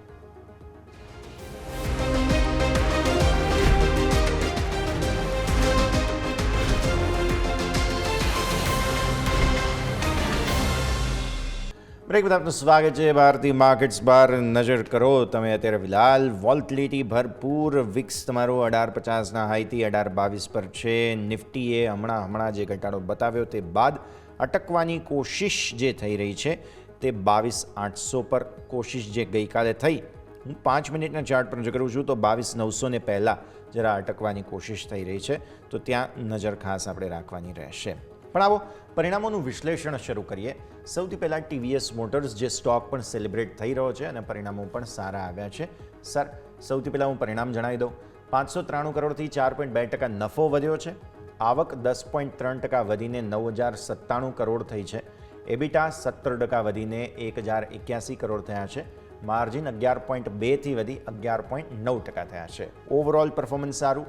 ટુ વ્હીલર ઇન્ડસ્ટ્રીમાં બેસ્ટ પરફોર્મર ટીવીએસ મોટર્સ છે અને નંબર્સ પણ એ જ પ્રમાણે સારું. યસ, સૌપ્રથમ તો જ્યારે આપણે ઓટોમોબાઈલ સેક્ટરની વાત કરતા અને ખાસ કરીને ટુ વ્હીલર્સની જ્યારે પણ વાત કરી છે ત્યાં ટીવીએસ મોટરનું પરફોર્મન્સ ઘણું સારું રહ્યું છે. એમનો માર્કેટ શેર જે છે પર્ટિક્યુલર બ્રાન્ડનો એ પણ ઘણો સારો રહેલો છે. રિઝલ્ટ ઘણા સારા છે અને હવે ઇલેક્ટ્રિક વ્હીકલમાં પણ એમણે સારું એવું પેનેટ્રેટ કરેલું છે. એટલે રિઝલ્ટ જોતા અને જે રીતે મને દેખાઈ રહ્યું છે કે આવનારા સમયમાં, કારણ કે આપણે એક રૂરલ ડિમાન્ડની હંમેશા ચર્ચા કરતા હોઈએ છીએ, રૂરલ ડિમાન્ડ બેટર રહે એવી શક્યતા છે. રિઝલ્ટ ડેફિનેટલી સારા છે અને હું એપ્રિશિએટ કરું છું, પણ માર્કેટની જે કન્ડિશન છે એમાં થોડુંક વેઇટ કરવાની મારી એડવાઇસ છે. થોડુંક સેટલ થાય. આજના રિઝલ્ટની માં આપણે થોડુંક પ્લસ જોવાયું છે, તો ફંડામેન્ટલી સ્ટ્રોંગ કંપની છે અને ઇન્વેસ્ટરને ચોક્કસ ધ્યાનમાં રાખે. સાથે સાથે એ પણ કહીશ કે જ્યારે આપણે ઓટોમોબાઈલ સેક્ટરની વાત કરીએ છીએ તો અલોંગ વિથ ટીવીએસ મોટર મને આઈસર મોટર પે એટલો જ ગમે છે. એટલે આ બે કંપનીઓ પર વોચ રાખે અને ઇન્વેસ્ટરને પ્રોપર ટાઈમ ઇન્વેસ્ટ કરશે તો ડેફિનેટલી એક બાર્ગેન પ્રાઇસે ઇન્વેસ્ટ કરી શકાશે. અધરવાઇઝ ફંડામેન્ટલી આ બંને કંપનીઓ મને આઉટસ્ટેન્ડિંગ લાગે છે. તો ફંડામેન્ટલી તો સરસ જગ્યા પર છે. નજર તમારે યથાવત રાખવાની રહેશે. નેક્સ્ટ કાઉન્ટર પરિણામ જેના ખરાબ આવ્યા હતા સર, ટીટીકે પ્રેસ્ટીજ. નંબર્સ ખરાબ આવ્યા છે અને નફો તમે જુઓ તો ઘટ્યો છે, 58.4 કરોડ થઈ ગયો. આવક 740 કરોડથી ઘટીને 727 કરોડ થઈ. એબિટા તમે જુઓ તો ત્યાં તમારો વધારો છે, 1,082 કરોડ થયા 942 કરોડથી વધીને, પણ બાકી નંબર્સ જે છે તે ખરાબ આવ્યા. નફો અને આવક પર્ટિક્યુલરલી ખાસ ખરાબ થયા છે. ટીટીકે પ્રેસ્ટીજને સર રો મટીરિયલનું જે પ્રાઇસ ઇન્ફ્લેશન છે તે ફરી એકવાર આ ત્રિમાસિકમાં નડ્યું હોય શક્યતા ખરી? એ કેવું થયું છે યશ કે આ તમે જે એબિટા વધી છે, no doubt volume has gone down, turnover ઘટ્યું છે પણ એબિટા વધેલો છે. અને મેટલના જે પ્રાઇસ છે એ લાસ્ટ ક્વાર્ટરમાં તમે જોશો તો થોડા શોર્ટ થયેલા છે. કદાચ એના હિસાબે બેનિફિટ થયો છે, પણ તમે આ કંપનીના જે આ ઇન્ડસ્ટ્રીમાં માર્કેટ શેર છે એ ઘણો સારો છે. અને ઓવરઓલ તમે જોશો તો જે હોસ્પિટાલિટી ઇન્ડસ્ટ્રીમાં જે આપણે ઇક્વિપમેન્ટ્સ હોય છે એ કંપની પ્રોવાઈડ કરતી આવી છે. રિઝલ્ટ ડેફિનેટલી થોડાક આપણે એમ કહી શકીએ નોટ અપ ટુ ધ અપેક્ષા પ્રમાણે ટર્નઓવર નથી, પરંતુ ઇન માય ઓપિનિયન આ પણ છે કે એ શેર એક ફંડામેન્ટલી પોઝિટિવ છે. ટાઈમિંગ્સ યોગ્ય નથી, પરંતુ આ બી એક કંપની ઘણી સારી છે અને ઇન્વેસ્ટરના પોર્ટફોલિયોમાં રાખવા લાયક છે. એપ્રોપ્રિએટ ટાઈમે ઇન્વેસ્ટ કરવાની મારી એડવાઇસ છે. ઓકે, સમય થોડો રાહ જોવાની જરૂર છે અને ત્યારબાદ રોકાણ કરવાની સલાહ અહીંયાથી ખાસ બનતી જોવા મળી રહી છે. ફોકસ ધરાવ્યા. આવો આગળ વધીએ. અન્ય સ્ટોક્સ જેમાં પરિણામો બાદનું એક્શન છે તેમાંથી એક રૂટ મોબાઈલ સર, અહીંયા પણ નંબર્સ આવ્યા. હવે આ એક કંપની એવી છે કે જે ડેટા અને એઆઈની સાથે સીધી રીતે જોડાયેલી છે અને અહીંયા પણ જે સમાચારો આવ્યા તેની અસર હશે, પણ નફો ઘટ્યો છે એમનો ઓલરેડી. આવક તમે જુઓ તો ત્યાં થોડો વધારો જરૂર છે અને એબિટા તમે જુઓ તો ત્યાં તમને ખાસ 129 કરોડનો વધારો છે અને એબિટા માર્જિન તમે જુઓ ત્યાં ઘટાડો છે. એટલે મિક્સ બેગ નંબર્સ છે જેને લઈને સ્ટોકને પનિશમેન્ટ ડેફિનેટલી આજે જોવા મળી. રૂટ મોબાઈલમાં સર તમને લેટલી યાદ હોય તો ટોપ મેનેજમેન્ટ ચેન્જ થયા હતા, ટેક ઓવર આ તે ઘણું બધું થયું હતું મેનેજમેન્ટ એક્શન. તે બાદ હવે આ સ્ટોક જે છે તે બહુ ઇન્ટરેસ્ટિંગ જગ્યા પર છે. થોડું રેટિંગ કદાચ થઈ ગયું હોય, તમે ચાર્ટ પણ જુઓ તમારા સ્ક્રીન પર છે અત્યારે રૂટ મોબાઈલના, થોડું રેટિંગ થઈ ગયું હોય તેવું કદાચ લાગી રહ્યું છે. તમને લાગે છે હવે ફંડામેન્ટલી જે મેનેજમેન્ટ ચેન્જ થયું, આ તે બધી પરિસ્થિતિ થઈ, રૂટ મોબાઈલને આ કદાચ ચાઇનાના એઆઈનું એક સમાચાર આવીને રિએક્શન આપી દે તો પછી સરસ જગ્યા છે ધીરે ધીરે અક્યુમ્યુલેટ કરવું જોઈએ? સૌપ્રથમ તો આપણે ડિક્સોનના રિઝલ્ટ જોયા, હવે આપણે રૂટ મોબાઈલના પણ રિઝલ્ટ જોયા. રિઝલ્ટ્સ ડિસઅપોઇન્ટિંગ છે. મેન્યુફેક્ચરિંગ સેક્ટરમાં થોડી ઇમ્પેક્ટ ચોક્કસ પડેલી છે અને આજે ટેકનોલોજી સેક્ટર, ખાસ કરીને ટેલિકોમ્યુનિકેશન સેક્ટર એક આખું ટ્રાન્સફોર્મેશનમાંથી પસાર થયું છે. કઈ કંપની આને વેસ્ટર્ન કરશે એ હવે કેવું અત્યારે હાલના તબક્કે થોડું ડિફિકલ્ટ દેખાઈ રહ્યું છે. યસ, રિઝલ્ટ થોડા વીક છે અને જે પ્રમાણે ઇન્ડસ્ટ્રીનું આઉટલુક દેખાઈ રહ્યું, ચેલેન્જિંગ દેખાઈ રહ્યું છે for at least for the short time. આમાં કંઈ મોટું લોંગ ટર્મમાં નેગેટિવ થાય એવું નથી, પણ શોર્ટ ટર્મ ડેફિનેટલી ચેલેન્જિંગ છે. રોજ આપણને કંઈક નવા ન્યૂઝ મળી રહ્યા છે, એઆઈથી માંડીને સેટેલાઇટ લોન્ચિંગથી માંડી બધાના. તો એ શું ઇમ્પેક્ટ કરશે એ જોવાનું રહેશે. ઇન માય ઓપિનિયન અત્યારે આ સ્ટોકથી થોડું દૂર રહેવાની મારી એડવાઇસ છે. આપણે એને એનાલિસિસ ચોક્કસ કરીશું, પણ હાલના તબક્કે લેવાની મારી કોઈ એડવાઇસ બનતી નથી.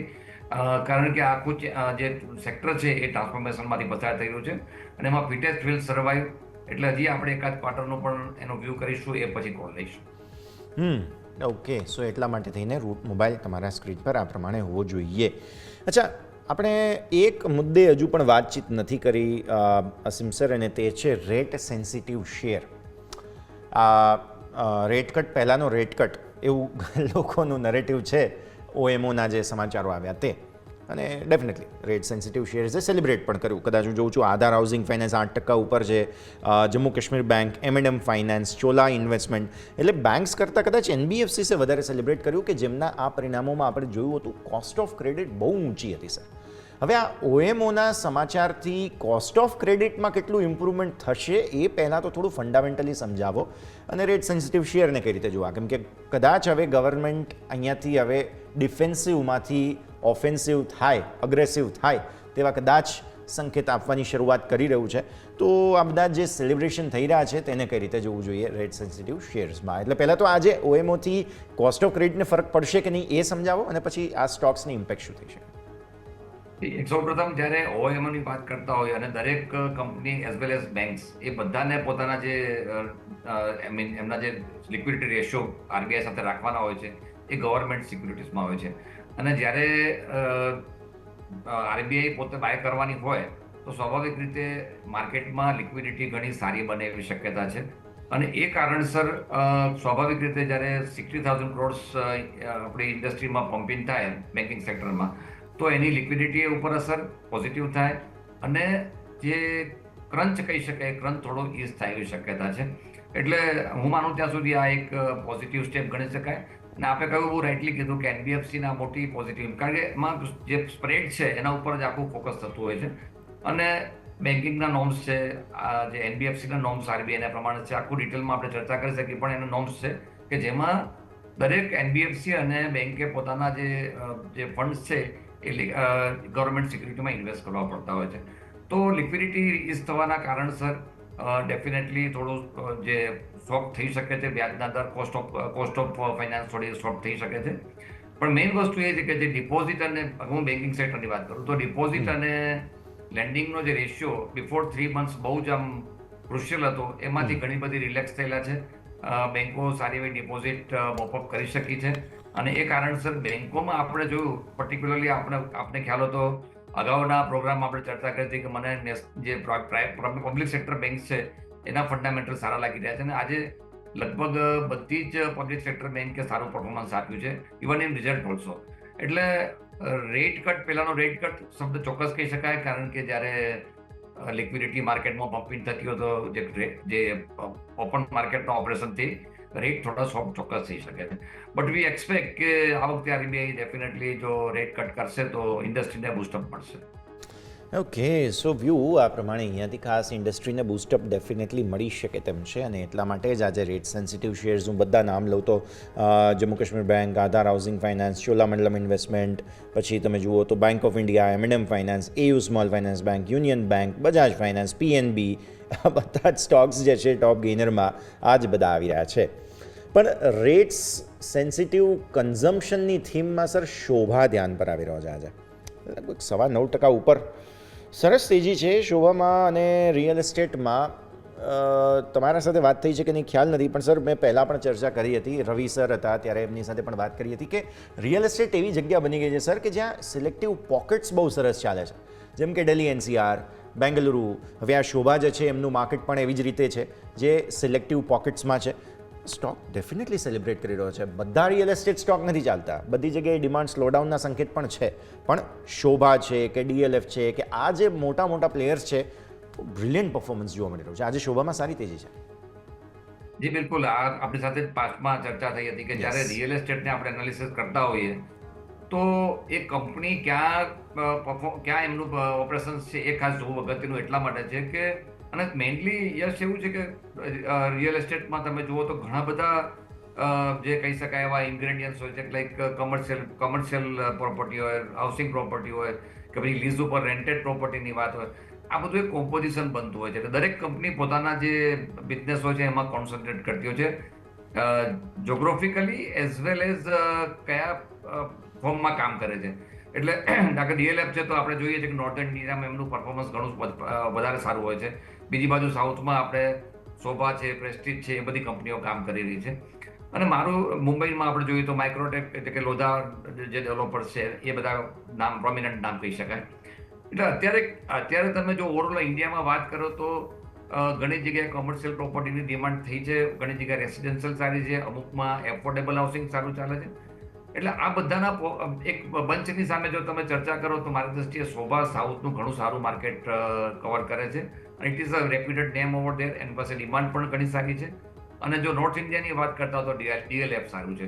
એટલે માને જો આપ રિયલ એસ્ટેટમાં પૂછતા હો તો ડીએલએફ છે, Godrej property as well as Shobha developers, આ બધા મને સ્ટોક પ્રિફર્ડ છે.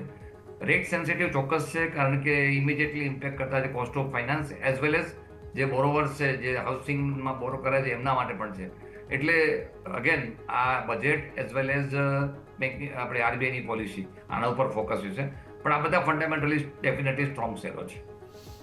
સો ફંડામેન્ટલી સ્ટ્રોંગ તેજીવાળા સ્ટોક્સ છે કે જેના પર નજર આપણે રાખવાની રહેશે. અચ્છા, તમે સ્ટોક્સની વાત કરી છે તો જરા નિફ્ટીના ટોપ ગેનર્સ લૂઝર્સ પર એક વખત નજર કરીએ, કેમ કે ધીરે ધીરે માર્કેટ્સ હવે ક્લોઝિંગ તરફ આગળ વધી રહ્યા છે, જેમાં એક ખાસ કાઉન્ટર ફોકસમાં આજના દિવસે હોવું જોઈએ અને તે આજનો ટોપ ગેનર છે sir Bajaj finance. Bajaj finance Finserv again rate sensitive છે એટલે હું સમજુ છું કે તમારી કમેન્ટ્રી અહીંયા મેચ થાય, પણ બજાજ ફાઇનાન્સ ફિન્સર્વ હું એટલા માટે પણ ખાસ મેન્શન કરી રહ્યો છું બિકોઝ તમે સર એક વસ્તુ ઓબ્ઝર્વ કરી હશે કે જ્યારે પણ માર્કેટમાં કોઈ પણ પ્રકારના પોઝિટિવ સમાચાર આવે છે, પિટાઈ એટલી બધી આ સ્ટોકની પહેલાં થઈ ચૂકી છે કે હવે થતી નથી અને તેજી જ્યારે આવે છે ત્યારે સૌથી પહેલાં કદાચ બજાજ ફાઇનાન્સ અને ફિન્સર્વમાં આવે છે. શું આ થિયરી તમને સાચી લાગે છે? તમને એવું લાગે છે કે પોર્ટફોલિયોમાં થોડું ઘણું એલોકેશન તો આ બંને ટ્વિન્સમાં થોડું હોવું જ જોઈએ? આપણે જે ઓબ્ઝર્વ કર્યું કે જ્યારે બી પાસ્ટમાં પિટાઈ ઘણી થઈ ગઈ હતી અને એની પાછળનું મુખ્ય કારણ વેલ્યુએશન હતું. આજે બજાજ ફાઇનાન્સ અને બજાજ ખાસ કરીને બજાજ ફિન્સર્વની વાત કરીશ કે એમનું જે માર્કેટ AUM છે અને સામે છેડે જે કંપનીનો ગ્રોથ છે એ પ્રમાણે કંપનીનું વેલ્યુએશન પ્લસ હતું. એ વેલ્યુ જ્યારે ઘટ્યો ત્યારે એ વેલ્યુએશન એને નોર્મલાઇઝ કરવાનો પ્રયત્ન કર્યો માર્કેટમાં. અને યસ, એક વસ્તુ ચોક્કસ છે કે લોંગ ટર્મમાં હંમેશા જે ફંડામેન્ટલ અને વેલ્યુએશન્સ હોય એ જ કામ કરતા હોય છે, ટૂંકા ગાળામાં ટેકનિકલ પેરામીટર્સ કામ કરતા હોય છે. પણ આ સ્ટોકના જો ફંડામેન્ટલી વાત કરીએ તો કેપિટલના બેઝના પ્રમાણમાં કંપનીનું AUM ઘણું સારું છે, ફંડામેન્ટલી વેરી સ્ટ્રોંગ કંપની, પ્રોવિઝનિંગની દ્રષ્ટિએ જુઓ તો પણ ઘણું સારું છે. એટલે ડેફિનેટલી ઉપરના લેવલથી ઘણું બધું કરેક્શન આવી ગયું, પણ બજાજ ફિન્સર્વ લુક્સ રિયલી પ્રોમિસિંગ કારણ કે જે વર્સ્ટ હતું એ બધું જ ફેક્ટર્ડ ઇન થઈ ગયું છે. અને અત્યારે આપણે જોઈએ છીએ કે ઘણી બધી ફિનાન્સ કંપનીઓ માર્કેટમાં આવી રહી છે અને એ કોમ્પિટિશનનો જે પોર્શન હતો એ આપણે ઓલરેડી ડિસ્કાઉન્ટ થઈ ચૂક્યો છે. આવનારા સમયમાં જ્યારે પણ NBFCમાં એક સારી તેજી જોવા મળશે તો ફ્રન્ટ રનર તરીકે ડેફિનેટલી બજાજ ફિન્સર્વ રહેશે. કારણ કે આ એક એવું માર્કેટ છે કે બેન્કિંગ સેક્ટર કરતાં પણ વધારે પેનિટ્રેટ થયેલું આપણે ત્યાં NBFC સેક્ટર છે ને એમાં બજાજ જે એક પ્રોમિનન્ટ નામ છે. એક જે પ્રીમિયમ કમાન્ડ કરતું હતું એમાં મોટું કરેક્શન આવ્યા પછી I think this is a reasonably price છે અને પોર્ટફોલિયોમાં ડેફિનેટલી હોવો જોઈએ. ઓકે, સો એટલા માટે થઈને બજાજ ટ્વિન્સ તમારા ફોકસમાં ખાસ હોવા જોઈએ બિકોઝ અહીંયા તેજી જે છે તે વારંવાર આવે છે અને બહુ જ સરસ જગ્યા પર છે. પ્રાઇઝ, વાલ્યુએશન આ તે બધાની દ્રષ્ટિએ નજર રાખો. આવો એક બ્રેકનો સમય, બ્રેક બાદ માર્કેટ્સના ક્લોઝિંગ તરફ ધીરે ધીરે આગળ વધીશું. ચર્ચા યથાવત રાખી બ્રેક બાદ.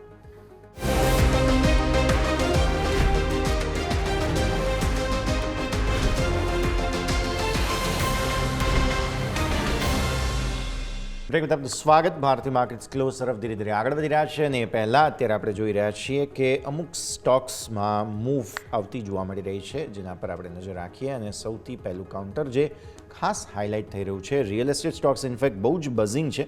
મેં હમણાં જ વાત કરી શોભાની, અત્યારે સારી તેજી. ઇનફેક્ટ નિફ્ટીનો ટોપ ગેઇનિંગ સેક્ટર અત્યારે રિયલ એસ્ટેટ છે. સો રેટ સેન્સિટિવ હોવા છતાં, અને આમ તો રેટ સેન્સિટિવ છે જ, અને જો સારામાં સારી રાહત કદાચ કોઈ હોય તો તે રિયલ એસ્ટેટ માટે જ છે કે સસ્તું ક્રેડિટ મળશે તો સ્વાભાવિક લોકો જે છે તે ઇન્વેસ્ટમેન્ટ રિયલ એસ્ટેટ બાજુ કરવાની કોશિશ કરશે અને એટલા માટે જ સૌથી વધુ ખરીદદારી પણ મે બી પોસિબલ છે કે રિયલ એસ્ટેટ સ્ટોક્સમાં જ આજે આવી છે. જેમાં શોભા આપણે હમણાં જ ડિસ્કસ કર્યો હતો, જેમાં સરસ તેજી છે તો એ ખાસ તમે ધ્યાન પર રાખો. Fin Nifty, Bajaj twins, PSU banks તમને જોવા મળે છે સારી તેજી અહીંયા પણ જોવા મળી રહી છે PSU બેંક્સમાં, સો એ પણ આપણે ધ્યાન રાખીએ. હવે એક કાઉન્ટર ખાસ આપણે સૌ કોઈએ ડિસ્કસ કરવું જોઈએ અને તે છે ટાટા મોટર્સ, કેમ કે આ પણ રેન્ટ સેન્સિટિવ છે. વ્યાજ દરોની કોઈ પણ મૂવમેન્ટ થાય તો સ્વાભાવિક છે કે ટાટા મોટર્સને ફાયદો થાય, કેમ કે ત્યાં પણ ઓટો લોન વગેરે જે છે તે ડાયરેક્ટલી ઇનડાયરેક્ટલી કોરિલેટ થતા હોય, અને આમ પણ 1000 આસપાસ પહોંચવાના બાદ 730 પર મળે છે. અઝમ સર, ટાટા મોટર્સ અત્યારે આટલા કરેક્શન પછી એન્ટ્રી પોઈન્ટ કોઈ બને અહીંયા? પર્ટિક્યુલરલી ટાટા મોટર્સની વાત કરીએ તો ટાટા મોટર્સમાં તમે જુઓ તો એક સારું એવું કરેક્શન આવી ગયું છે. કંપનીનું જે ઇલેક્ટ્રિકલ વ્હીકલ સેગમેન્ટ છે એ ઘણું સારું પરફોર્મ કરી રહ્યું છે, અને છેલ્લા 2 એમના પ્રાઇસ જે ઘટાડ્યા છે એ પછી ડિમાન્ડ પણ ઘણી સારી ઇલેક્ટ્રિક વ્હીકલમાં જોવાય છે. એક મહત્વનો મુદ્દો એ પણ છે કે આપણે જાણીએ છીએ કે આ કંપનીમાં બે કંપની અલગ અલગ થવાની છે, એક પેસેન્જર અને બીજી કમર્શિયલ વ્હીકલની. એ થયા પછી ડેફિનેટલી વેલ્યુ અનલોક થાય એવી શક્યતા છે. જે સેક્ટર છે આખું, જે ઓટોમોબાઈલ સેક્ટર અને ખાસ કરીને 4 વ્હીલ, એમાં અત્યારે થોડું ડિમાન્ડ રેઝિસ્ટન્સ દેખાઈ રહ્યું છે. રેટ સેન્સિટિવ ચોક્કસ છે, રેટ ઘટશે તો એની ઇમ્પેક્ટ પોઝિટિવલી પડશે, પણ જે રિયલ ડિમાન્ડની વાત કરીએ એ ડિમાન્ડ ડેવલપ થાય એ જરૂરી છે. હું એક આ તબક્કે, કારણ કે બજેટ આપણે શનિવારે છે, મારે એટલું કહેવું છે કે ગવર્મેન્ટ એવા કોઈ સ્ટેપ લે કે જેમાં લોકો પાસે ઇન્વેસ્ટેબલ સરપ્લસ રહે, કન્ઝમ્પશન વધે, એવા પગલાં લેવાની બહુ જરૂર છે. કારણ કે સિન્સ લાસ્ટ 3 to 4 months આપણે જોઈએ છીએ કે ઇવન FMCG સેક્ટરથી માંડી બધા જે કન્ઝમ્પશન ડ્રીવન જે કંપનીઓ છે એમના ડિમાન્ડની એક રેઝિસ્ટન્સ દેખાઈ રહ્યું છે. બીજી વસ્તુ એ છે કે જે જીઓપોલિટિકલ સિચ્યુએશન જે અત્યારે ઇમર્જ થયેલી છે એના કારણસર જે એક્સપોર્ટ પણ છે એને પણ ઇમ્પેક્ટ પડેલી છે. હોપફુલી આવનારો સમય પોઝિટિવ રહેશે. પ્રાઇસની દ્રષ્ટિએ જોઈએ તો રિઝનેબલ પ્રાઇસ છે. ઓનલી થિંગ માર્કેટ કન્ડિશન થોડીક વોલેટાઇલ છે, પણ અધરવાઇઝ મને એમ લાગે છે કે આ ભાવે Tata motors as well as Maruti બંને મારા પ્રિફર્ડ સ્ટોક છે કે જેમાં તમે લોંગ ટર્મ માટે ઇન્વેસ્ટમેન્ટ કરી શકો છો. સો લોંગ ટર્મ માટે આ બધા જ કાઉન્ટર્સ ધ્યાન પર રાખો. આવો જરા ક્લોઝિંગ પર નજર કરી લઈએ. હવે ભારતીય માર્કેટ્સ બંધ થયા છે મજબૂતીના નોટ સાથે, ટોન સાથે. 22,976નો ક્લોઝ છે નિફ્ટીનો. આપણે શરૂઆતમાં વાત કરી હતી કે 23,100નો ક્લોઝ જોઈએ છે. આ શરૂઆતની નહીં, 2 દિવસથી પણ વાત હતી કે 23,100ને નીચે જ્યારથી બંધ આવ્યો ત્યારે નિફ્ટીમાં ટોન નેગેટિવ થઈ ચૂક્યો છે, અને હવે 23,100 જ્યાં સુધી નથી આવતું ત્યાં સુધી પ્રોબ્લેમ રહેવાની કોશિશ અહીંયાથી રહી શકે છે. બેંક નિફ્ટી માટે એ લેવલ પાર થઈ ચૂક્યું છે. તેજીમાં રહે તેવા પૂરા સંકેત બેંક નિફ્ટીએ આપ્યા છે, અને 49,000નો ક્લોઝ મળ્યો તો બહુ સારું હતું, નથી મળ્યો તો પણ કોઈ વાંધો નહીં, પણ એટલીસ્ટ 48,300 ઉપરનો જે બંધ છે તે સારું ગણવામાં આવશે બેંક નિફ્ટી માટે થઈને. હવે તમે સમજો અહીંયાથી મિડ કેપ અને સ્મોલ કેપ છેલ્લે રિકવર સારા થયા તેમ છતાં પણ 0.5% વધુનો ઘટાડો મિડ કેપમાં, સ્મોલ કેપમાં 0.5% ઘટાડો, જે એવું બતાવે છે કે પ્રોબ્લેમ હજુ પણ અહીંયા છે. અને વિક્સ તમારું છેલ્લે 18.20નો બંધ છે, 18.13ના ક્લોઝ સામે 18.50નો તમારું હાઈ બનતું ત્યાં જોવા મળેલું હતું. મંગળવાર બુધવાર સર, મંગળવાર તો ગયો એટલે બુધવાર અને ગુરુવાર 2 દિવસ છે આપણી પાસે, અને મંથલી એક્સપાયરી થઈ જશે, અને શુક્રવાર અને શનિવાર એટલે બજેટ આવી જશે. એટલે વોલ્ટિલિટી તો હજુ પણ અહીંયાથી ભરપૂર રહેવાની જ છે, અને મિડ કેપ સ્મોલ કેપની જે સ્થિતિ છે તે હજુ પણ પ્રોફિટ બુકિંગના સ્ટાન્સની છે. એટલે તમારી શરૂઆતની કમેન્ટ્રીમાં જે તમે થોડા સ્કેપ્ટિકલ હતા, શું તેનું એક કારણ આ બ્રોડર માર્કેટ્સ પણ હોઈ શકે? જી બિલકુલ, બ્રોડર માર્કેટ હજી પણ આપણને એટલું સ્ટ્રેન્થ નથી દેખાડી રહ્યું. અને યસ, આપણે જોયું કે તમે જો આખો છેલ્લા 2 વર્ષના ચાર્ટ પરફોર્મન્સ જોશો મિડ કેપ સ્મોલ કેપનું, આઉટસ્ટેન્ડિંગ પરફોર્મન્સ રહ્યું છે. કદાચ એટલે જે નિફ્ટીના પરફોર્મન્સ છે એના કરતાં આપણે ઘણા બધા આગળ વધી ચૂક્યા હતા. એટલે એક વેલ્યુએશનની ચિંતા ચોક્કસ હતી, અને એમાં આપણને શાર્પ કરેક્શન છેલ્લા 10 દિવસમાં જોવા મળ્યું. અને એ વખતે ઘણી વખત એક ચર્ચા પણ થતી હતી કે નિફ્ટી ઘટે છે પરંતુ મિડ કેપ અને સ્મોલ કેપ રિઝાઇલન્સ દેખાડી રહ્યું છે, પણ એ પછી જે ઘટાડો આવ્યો છે એક બહુ જ નીચર કહી શકાય ટાઈપનો ઘટાડો આવ્યો છે. આઈ બિલીવ કે હવે બધા જે આપણને 15th ફેબ્રુઆરી સુધી આપણને જે કંપનીનો રિઝલ્ટ આવી જશે, માર્કેટ કેપ અને ફંડામેન્ટલ જોયા પછી એક સ્ટેબલ થાય એવી શક્યતા છે. આટલા બધા ઘટાડા પછી હું નથી માનતો કોઈ પણ જાતની વી-શેપ રિકવરી આવે. પણ અગેન હું એટલું કહીશ કે કદાચ કોન્ટ્રાડિક્ટરી લાગશે, માર્કેટમાં જ્યારે બહુ મોટો ઘટાડો આવે ત્યારે સારી સ્ક્રિપ્ટ સિલેક્ટ કરવાનો પણ તક મળતી હોય છે. એ આપણે ગુમાવી ના જોઈએ, કારણ કે મેન્ટાલિટી એવી જતી હોય છે કે જ્યારે માર્કેટ ઘટતું હોય ત્યારે ઘણા બધા લોકો માર્કેટથી દૂર થઈ જાય અને જ્યારે તેજી આવે ત્યારે માર્કેટમાં એન્ટ્રી લેતા હોય છે. તો હું એમ નથી કહેતો કે અત્યારે તમે બાય કરો, પણ ડેફિનેટલી એક તમારું વોચ લિસ્ટ હોવું જોઈએ કે જેમાં એક ફંડામેન્ટલી સારી કંપની, એના મેનેજમેન્ટની ચર્ચા, પ્રોડક્ટની ચર્ચા, એનું મેન્યુફેક્ચરિંગ કઈ ટાઈપનું છે, આ બધું કરીને એક લિસ્ટ ચોક્કસ બનાવવું જોઈએ કે જેમાં નીચા મથાળે આપણે બાય કરી શકીએ. તો ડેફિનેટલી આપણને 25-30% રિટર્ન વિધિન 1 year મળતું હોય છે. એટલે આ એટલી એક્સરસાઇઝ દરેક ઇન્વેસ્ટરે કરવી જોઈએ. પણ અગેન મિડ કેપ સ્મોલ કેપમાં હજી પણ ઘટાડો બાકી જેવું મારું માનવું છે. મિડ કેપ સ્મોલ કેપમાં તો હજુ પણ ઘટાડો બાકી છે, નજર અહીંથી ખાસ રાખવાની રહેશે. પણ આગળ વધીએ ને ભારતીય માર્કેટ્સમાં તો છે જ, પણ યુએસ માર્કેટમાં એક ભય જે છે તે 2 દિવસથી આવતો જોવા મળી રહ્યો છે અને એ ભયનું નામ છે ડીપ સીક. ગઈકાલથી શરૂઆત થઈ. આજે સમાચાર આવ્યા ચાઇનાના એઆઈ બહુ અફોર્ડેબલ મોડલ છે અને જે ચેટ જીપીટી છે તેને સીધી રીતે ટક્કર આપશે તેવા સમાચારો છે. તે બધાની વચ્ચે શું છે ડીપ સીક અને કઈ રીતે તેના કારણે થઈને કયા કયા સેક્ટરને, કયા કયા પ્રકારની પ્રોડક્ટ્સને અસર પડવાની છે તેની ચર્ચા કરીએ. આપણી સાથે સહયોગી યોમિક ફરી એકવાર જોડાઈ ચૂક્યા છે. યોમિક, જણાવો આ ડીપ સીક શું છે, ચાઇના કઈ રીતે તેને આગળ લાવી રહ્યું છે અને તેના કારણે શા માટે અમેરિકાની આઈટી કંપનીઓને ઇવન ભારતીય અમુક આઈટી કંપનીઓમાં ઇમ્પેક્ટ આવી છે? જી યસ, હવે જે ડીપસીક જે એઆઈ મોડેલ આવ્યું છે કે જેની અસર ઓવરઓલ ગ્લોબલી આપણને જોવા મળી છે. કારણ કે આ જે એઆઈ મોડેલ છે, આમ જનરલી આપણે જોતા હોય તો જે એઆઈ મોડેલ હોય એ એનર્જી કન્ઝ્યુમ કરે છે, પરંતુ એઆઈ મોડેલની અસર એનર્જી સ્ટોક ઉપર આજે જોવા મળી છે. આઈટી સ્ટોક ઉપર તો સ્વાભાવિક છે પડે, કારણ કે તેઓ એઆઈ બનાવતા હોય મોડેલ, પરંતુ આપણે જોઈએ તો જે ગ્લોબલ બજારમાં પણ નજર કરીશું યુએસ માર્કેટમાં, તો ત્યાં આઈટી સ્ટોકની સાથે ગઈકાલે નેસ્ડેક 3% તૂટ્યો અને સાથે સાથે એનવીડિયા જે ઘણા સ્ટોક છે કે તૂટ્યા અને એસએમપી એનર્જી ઇન્ડેક્સ પણ 3% તૂટે. હવે આપણું એનર્જી સેક્ટર કેમ પડી રહ્યું છે અને એઆઈ મોડેલ એની પર શું અસર છે એ હું તમને જણાવવા માંગીશ. તો સૌથી પહેલાં આપણે જે બતાવવા માંગીશ તો જે એઆઈ મોડેલ છે એ જે ડીપસીકની એનર્જી અને પાવર સ્ટોક પર નેગેટિવ અસર પડે છે, જેના કારણે એઆઈને સૌથી પહેલાં શું કહે કે પાવરની જરૂર પડે છે. એટલે કોઈ બી આર્ટિફિશિયલ ઇન્ટેલિજન્સ જે બી મોડેલ હોય એ જે બી આપણે કોઈ બી ઇન્ફોર્મેશન સર્ચ કરીશું એટલે એના માટે એનર્જી અને પાવરની જરૂર પડે છે. હવે આપણે કોઈ બી જનરલી ગૂગલ ઉપર કોઈ બી વસ્તુ સર્ચ કરીશ, રાઈટ, એ એના સરખામણીમાં સામે હું સર્ચ કરીશ કે ચેટ જીપીટીમાં કઈ બી વસ્તુ, તો 10 ગણી વધારે એનર્જી એમાં કન્ઝ્યુમ થાય છે. અને ઓવરઓલ જો ડેટા હું તમને જણાવું તો આપણને કુલ જે એક ગૂગલ સર્ચની સામે 10 ગણું ચેટ જીપીટીમાં જરૂર પડે છે. હવે આ જે બાર્કલેસી અનુસાર એવું કહેવામાં આવ્યું છે કે ડેટા સેન્ટર યુએસ ઇલેક્ટ્રિસિટીનું કુલ 3.5% કન્ઝ્યુમ કરે છે. એટલે કે ફક્ત આ જે એઆઈ મોડેલને જે હોય છે વગેરે વગેરે એ વસ્તુ જે ઇલેક્ટ્રિસિટીની જે કન્ઝ્યુમ જે થાય છે ઓવરઓલ યુએસમાં એમાંથી 3.5% આ લોકો કન્ઝ્યુમ કરે છે એવું એમનું માનવું છે. અને તેમણે એવું પણ કીધું છે કે આજે 2030 સુધીમાં આ જે ડેટા કન્ઝ્યુમ જે છે ડેટા સેન્ટરનો ઇલેક્ટ્રિસિટીમાં એ 3.7%થી વધીને 11.7%નું અનુમાન હતું, રાઈટ. હવે અનુમાન 11.7%નું હતું. હવે એ બધા વચ્ચે આવી ગયું ડીપસીક ચાઇનાનું. હવે આમાં થશે શું કે હવે જે ડીપસીક છે એ કોસ્ટ એફિશિયન્ટ છે, એટલે કે એને જે આપણે ખરીદવું ઇઝી છે અને સાથે એ જે એનર્જી છે બહુ ઘણી ઓછી કન્ઝ્યુમ કરે છે. એના કારણે સીધી અસર જે કંપની છે એનર્જી પ્રોવાઈડ કરે છે એને પડશે. એટલે કે જે પણ આ જે અનુમાન છે આપણને કે જે ઓવરઓલ 11.7% સુધી આપણું જે કન્ઝ્યુમ પહોંચશે કન્ઝમ્પશન એ હવે ઘટી જશે. એના કારણે ઓવરઓલ આપણને એનર્જી સેક્ટરમાં આપણને અહીંયા ઘટાડો જોવા મળ્યો છે. અને વર્લ્ડ વાઇડ આપણે ગોલ્ડમેન સેસનું પણ કહેવું છે કે વર્લ્ડ વાઇડ અત્યારે 1-2% પાવર કન્ઝ્યુમ કરે છે, આવનારા સમયમાં વધવાનું છે.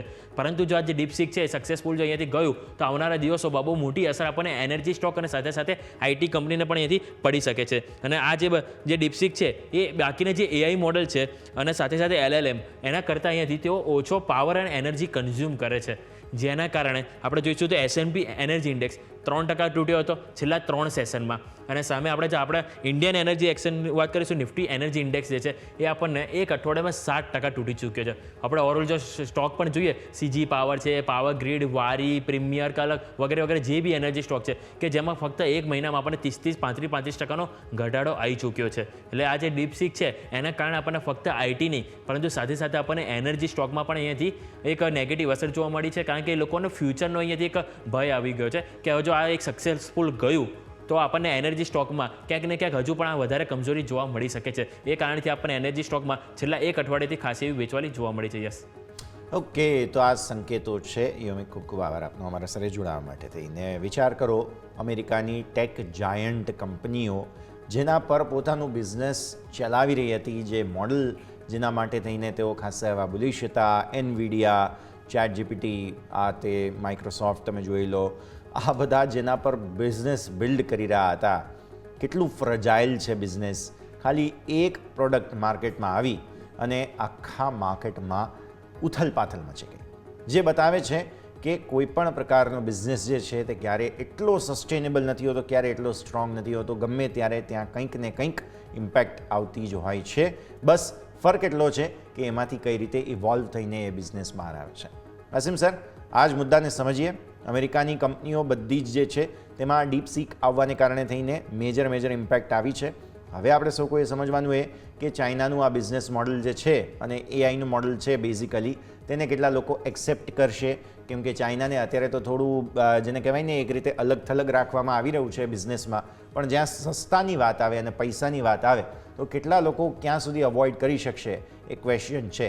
અને અમેરિકન ટેક કંપનીઓ અને અલ્ટિમેટલી ભારતીય ટેક કંપનીઓ પર તેની શું અસર આપણે જોવી જોઈએ. યસ, આ એક ડીપસીક જે ગઈકાલે પરમ દિવસે આપણને જે ન્યૂઝ આવ્યા કે ઇટ ઇઝ બહુ જ કમ્પેરેટિવલી કોમ્પિટિટિવ પ્રાઇસમાં એઆઈ સપ્લાય કરશે અને એની બહુ જ મોટી ઇમ્પેક્ટ આપણે નાસ્ડેક ઉપર જોવા મળી હતી. ટેકનોલોજી સેક્ટરની એક વસ્તુ આપણે હંમેશા સમજવી પડે કે ટેકનોલોજી એવી વસ્તુ છે કે એ હંમેશા તમને નવું કંઈક એમાં આવ્યા કરવાનું છે અને જે ડિસ્રપ્શન કહીએ છીએ, ઓલવેઝ શબ્દ વાપરીએ છીએ, એ ડિસ્રપ્શન આવતું રહેતું હોય છે. અમેરિકામાં પણ ઘણી બધી કંપનીઓ એઆઈમાં અત્યારે રિસર્ચ ચાલી રહ્યા છે. ઇવન ઇન્ડિયામાં પણ તમે જોયું છે કે પ્રોએક્ટિવલી આપણે પ્રયત્ન ચોક્કસ કરેલો છે. આ એક ન્યૂઝ અત્યાર પૂરતો ચોક્કસ એક આખી ઇન્ડસ્ટ્રી અથવા તો ઇન્ડસ્ટ્રી એઝ વેલ એઝ કંપનીઓને હલાવી દીધા છે અને it has affected lot as per as sentiment is concern. પણ મને યાદ છે કે વર્ષો પહેલા જ્યારે 2000 આવ્યું ત્યારે આવી મોટી હાઈપ ઊભી થઈ કે પહેલી 2000 થશે એટલે બધા કોમ્પ્યુટરો બંધ થઈ જશે, એરલાઇન્સ બંધ થઈ જશે. પણ આપણે જોયું એમાંનું કશું જ થયું નહીં અને બહુ સ્મૂથલી એ બધું ટ્રાન્સપોર્ટ થઈ શક્યું. એટલે ટેકનોલોજી સેક્ટરમાં કોઈ વસ્તુ ઇનેવિટેબલ બને અથવા તો એનાથી આખું દુનિયા થઈ જાય એવી શક્યતા લોંગ ટર્મમાં હું ઓછી જોઉં છું. અને ઓફકોર્સ આપણે જે આનો ડિટેલમાં સ્ટડી પણ કરવો પડશે, પણ મારું એવું અનુભવથી માનવું છે કે એક ટેમ્પરરી સોર્ટ ઓફ ધરતીકંપ છે ઇન્ડસ્ટ્રીમાં. અમુક દિવસ પછી ક્લેરિફિકેશન આવશે એટલે પાછું સેટલ થઈ જશે. અત્યારે તો મારી દ્રષ્ટિએ જે ન્યૂઝ છે, જો એ બધું મટીરિયલાઇઝ થાય તો પાવર સેક્ટર ને ટેકનોલોજી આ બધાને મોટી ઇમ્પેક્ટ કરી શકે છે.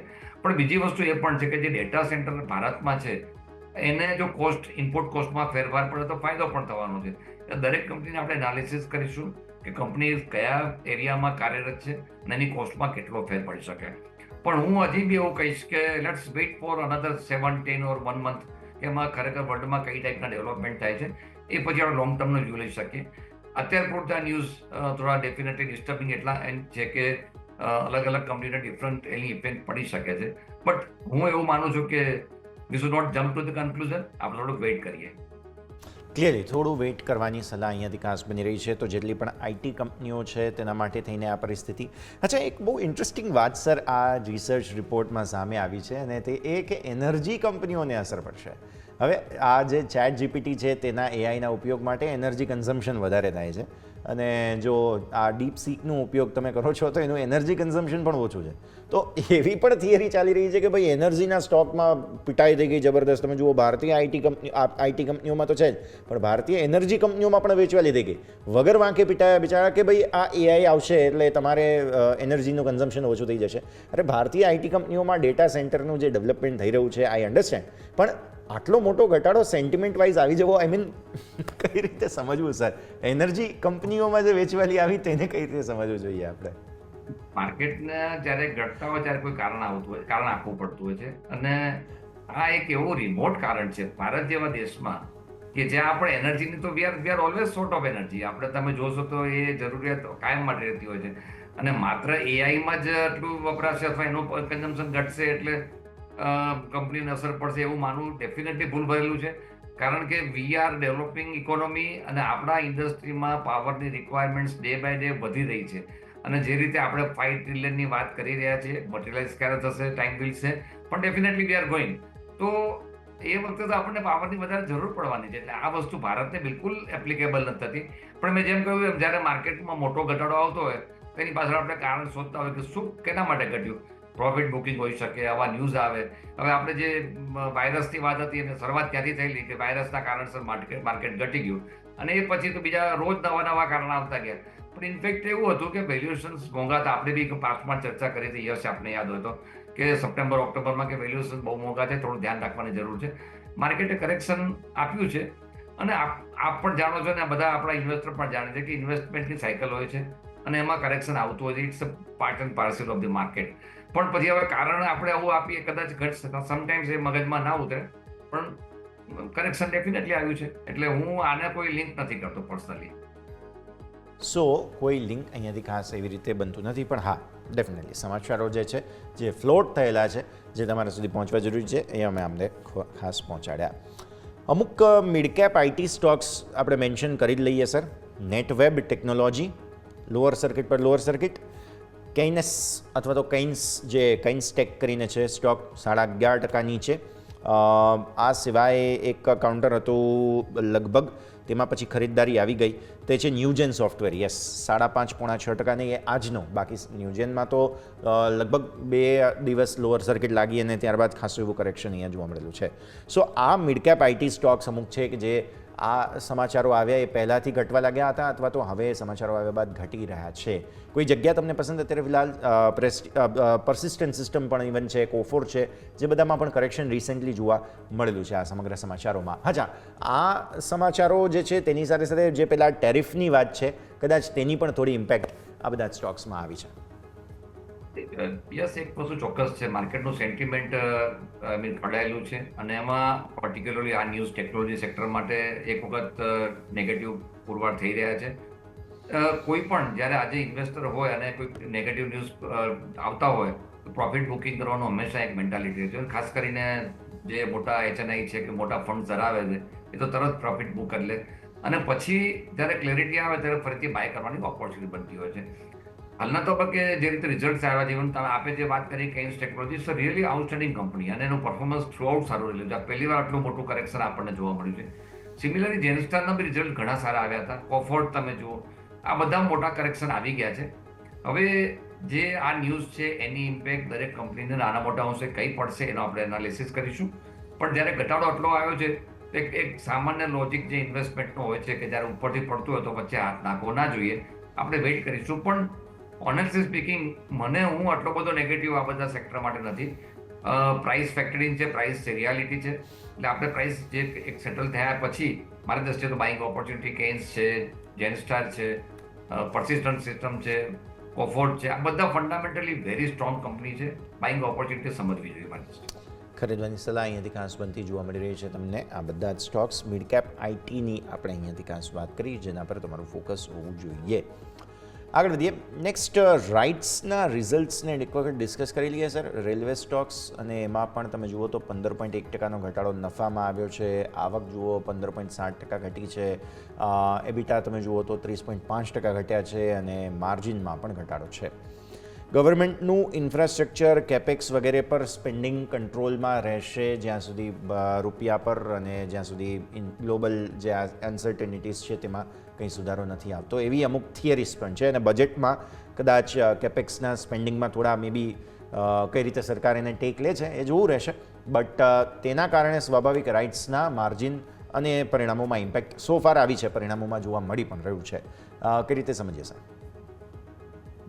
એક તો આપણે જે વાત કરી ઇન્ફ્રા સ્પેન્ડિંગની વાત છે, આપણે જે લાસ્ટ બજેટ જે ઇલેક્શન પછી આવ્યું એમાં 11,11,000 કરોડની આખી એક ફિગર નેરેટ કરવામાં આવી હતી. હવે જો તમે જોશો તો આપણે લગભગ 1 વર્ષથી આપણી ગવર્મેન્ટ ઇલેક્શન મોડમાં છે. કારણ કે સેન્ટ્રલ ઇલેક્શન પૂરું થયા પછી મહારાષ્ટ્રની, ઝારખંડની, હરિયાણાની, હવે દિલ્હીની ઇલેક્શન આવી રહી છે. ડેવલપમેન્ટના કામમાં ક્યાંક ને ક્યાંક રૂકાવટ આવી રહી છે. બીજી વસ્તુ એ છે કે ફિસ્કલ ડેફિસિટને કંટ્રોલ રાખવાનો પ્રયત્ન થઈ રહ્યો છે અને એ કારણસર જો સૌથી મોટું ભોગ બન્યો હોય તો કેપિટલ એક્સપેન્ડિચર બન્યું છે. બીજી વસ્તુ કદાચ હજી બજેટ આપણે આવશે એટલે ખ્યાલ આવશે, પણ જે સોશિયલ વેલફેરમાં એલોકેશન વધી ગયું છે અને એ કારણસર નોટ ઓનલી સેન્ટ્રલ ગવર્મેન્ટ પણ સ્ટેટ ગવર્મેન્ટની ઇમ્પેક્ટ પણ આપણને ત્યાં ક્યાંક ને ક્યાંક આવતી હોય છે. એવું એક અનુમાન છે યશ કે આ બધા જો તમે ડેટા કલેક્ટ કરીને ફિગરમાં મૂકો તો એ 1% ઓફ GDP થાય છે, which is in any case very high. એટલે જો આ બધી વસ્તુ વધતી ચાલે છે તો બજેટ ઉપર બહુ મોટું ભારણ આવતું હોય છે. તમે રેવન્યુ ઉપર એક વખત ફોકસ કર્યા કરશો તો એક રેવન્યુ જનરેટ કરવાની પણ લિમિટ આવતી હોય છે. સામે છેડે ફ્રીબીઝથી માંડીને જે બધા સોશિયલના અમુક બેનિફિટ્સ છે એ વધતા ચાલે તો સ્વાભાવિક રીતે ડેવલપમેન્ટ એક્સપેન્સીસ ઉપર ભાર આવશે. અને આપણે જોયું કે ફિસ્કલ ડેફિસિટ તમારે એરિયા રાખવી છે, સામે છેડે તમારા ખર્ચા વધી ગયા છે, સ્વાભાવિક રીતે અનપ્રોડક્ટિવ અથવા અનપ્લાન એક્સપેન્ડિચર જેને કહેવાય એ વધેલા છે. અને એ બધી વસ્તુ અત્યારે આપણે રિફ્લેક્ટ થઈ રહી છે. અને માર્કેટમાં ઘટવાનું મોટું કારણ આ પણ છે કે જે અપેક્ષા હતી કે ગવર્મેન્ટ સ્પેન્ડિંગ વધશે, વધ્યું નથી. અને એ કારણસર જે એક કાસ્કેડિંગ ઇફેક્ટ કહીએ એ દેખાઈ રહી છે. એટલે મારી દ્રષ્ટિએ બજેટ ડેફિનેટલી એક્સપેન્ડિચર કેટલું કેપિટલ કરે છે એના ઉપર ફોકસ રહેશે. પણ હાલના તબક્કે જે આપણે રિઝલ્ટ જોઈ રહ્યા છીએ એનું એક કારણ આ પણ છે. ક્લિયરલી સો રાઇટ્સ માટે થઈને અહીંયા પરિણામોની ઇમ્પેક્ટ એક આવી છે. ઇન્ફ્રાસ્ટ્રક્ચર, રેલવે, હાઈવે, બહુ બધા કામ, બુલેટ ટ્રેન વગેરેમાં પણ કદાચ રાઇટ્સનું યોગદાન છે. આવી સ્થિતિમાં થોડી ઇમ્પેક્ટ જરૂર આવી છે. મેં રિસેન્ટલી રાઇટ્સનું કામ જોયું હતું સર. અમદાવાદમાં જે બુલેટ ટ્રેનનો પ્રોજેક્ટ ચાલે છે તે કદાચ ખાસ નારોલ સાઈડ બહુ મોટું પ્લાન્ટ છે તેમનું. અને મેં બહારથી વિઝિટ કર્યું, બહુ અંદરથી જોવાની મોકો નથી મળ્યો, બટ જે ભવ્ય કામકાજ થઈ રહ્યું છે, I mean amazing definitely. So will see to it. Next હજુ પણ આ જ સેક્ટરની એક કંપની L&Tની વાત કરી લઈએ આપણે. L&T માટે હમણાં દિવસો થોડા સારા નથી રહ્યા સર. અને L&T ડિફેન્સને એક બહુ મોટું સેટબેક મળ્યું જ્યારે એમને એક રેસમાંથી બહાર થવું પડ્યું, જે આપણી કહી શકાય કે ખાસ સબમરીન છે તેના માટે થઈને. એક સારા સમાચાર આજે આવ્યા, 2500 કરોડનો કંઈક ઉઝબેકિસ્તાનનો first AI enabled data centre order મળ્યો છે. અને ભારતમાં પણ ડેટા સેન્ટરમાં બહુ મોટું કામ કરી રહી છે કંપની. ઓલરેડી ઘણા બધા એક્સપાન્શન પર તેઓ છે અને ઘણા ટેસ્ટિંગ ફેઝમાં છે. ચેન્નઈનો ડેટા સેન્ટર ટેસ્ટિંગ ફેઝમાં છે, કંઈક 12 મેગાવોટનું. ટૂંકા ગાળામાં નવી મુંબઈ અને બેંગલુરુમાં પણ ડેટા સેન્ટર સેટઅપ કરવાની તેમની યોજના છે. એટલે ડેટા સેન્ટર બિઝનેસની જે આપણે AIની વાત કરી હતી તેના ઉપર અત્યારે L&T દારોમદાર ધરાવી રહ્યું છે.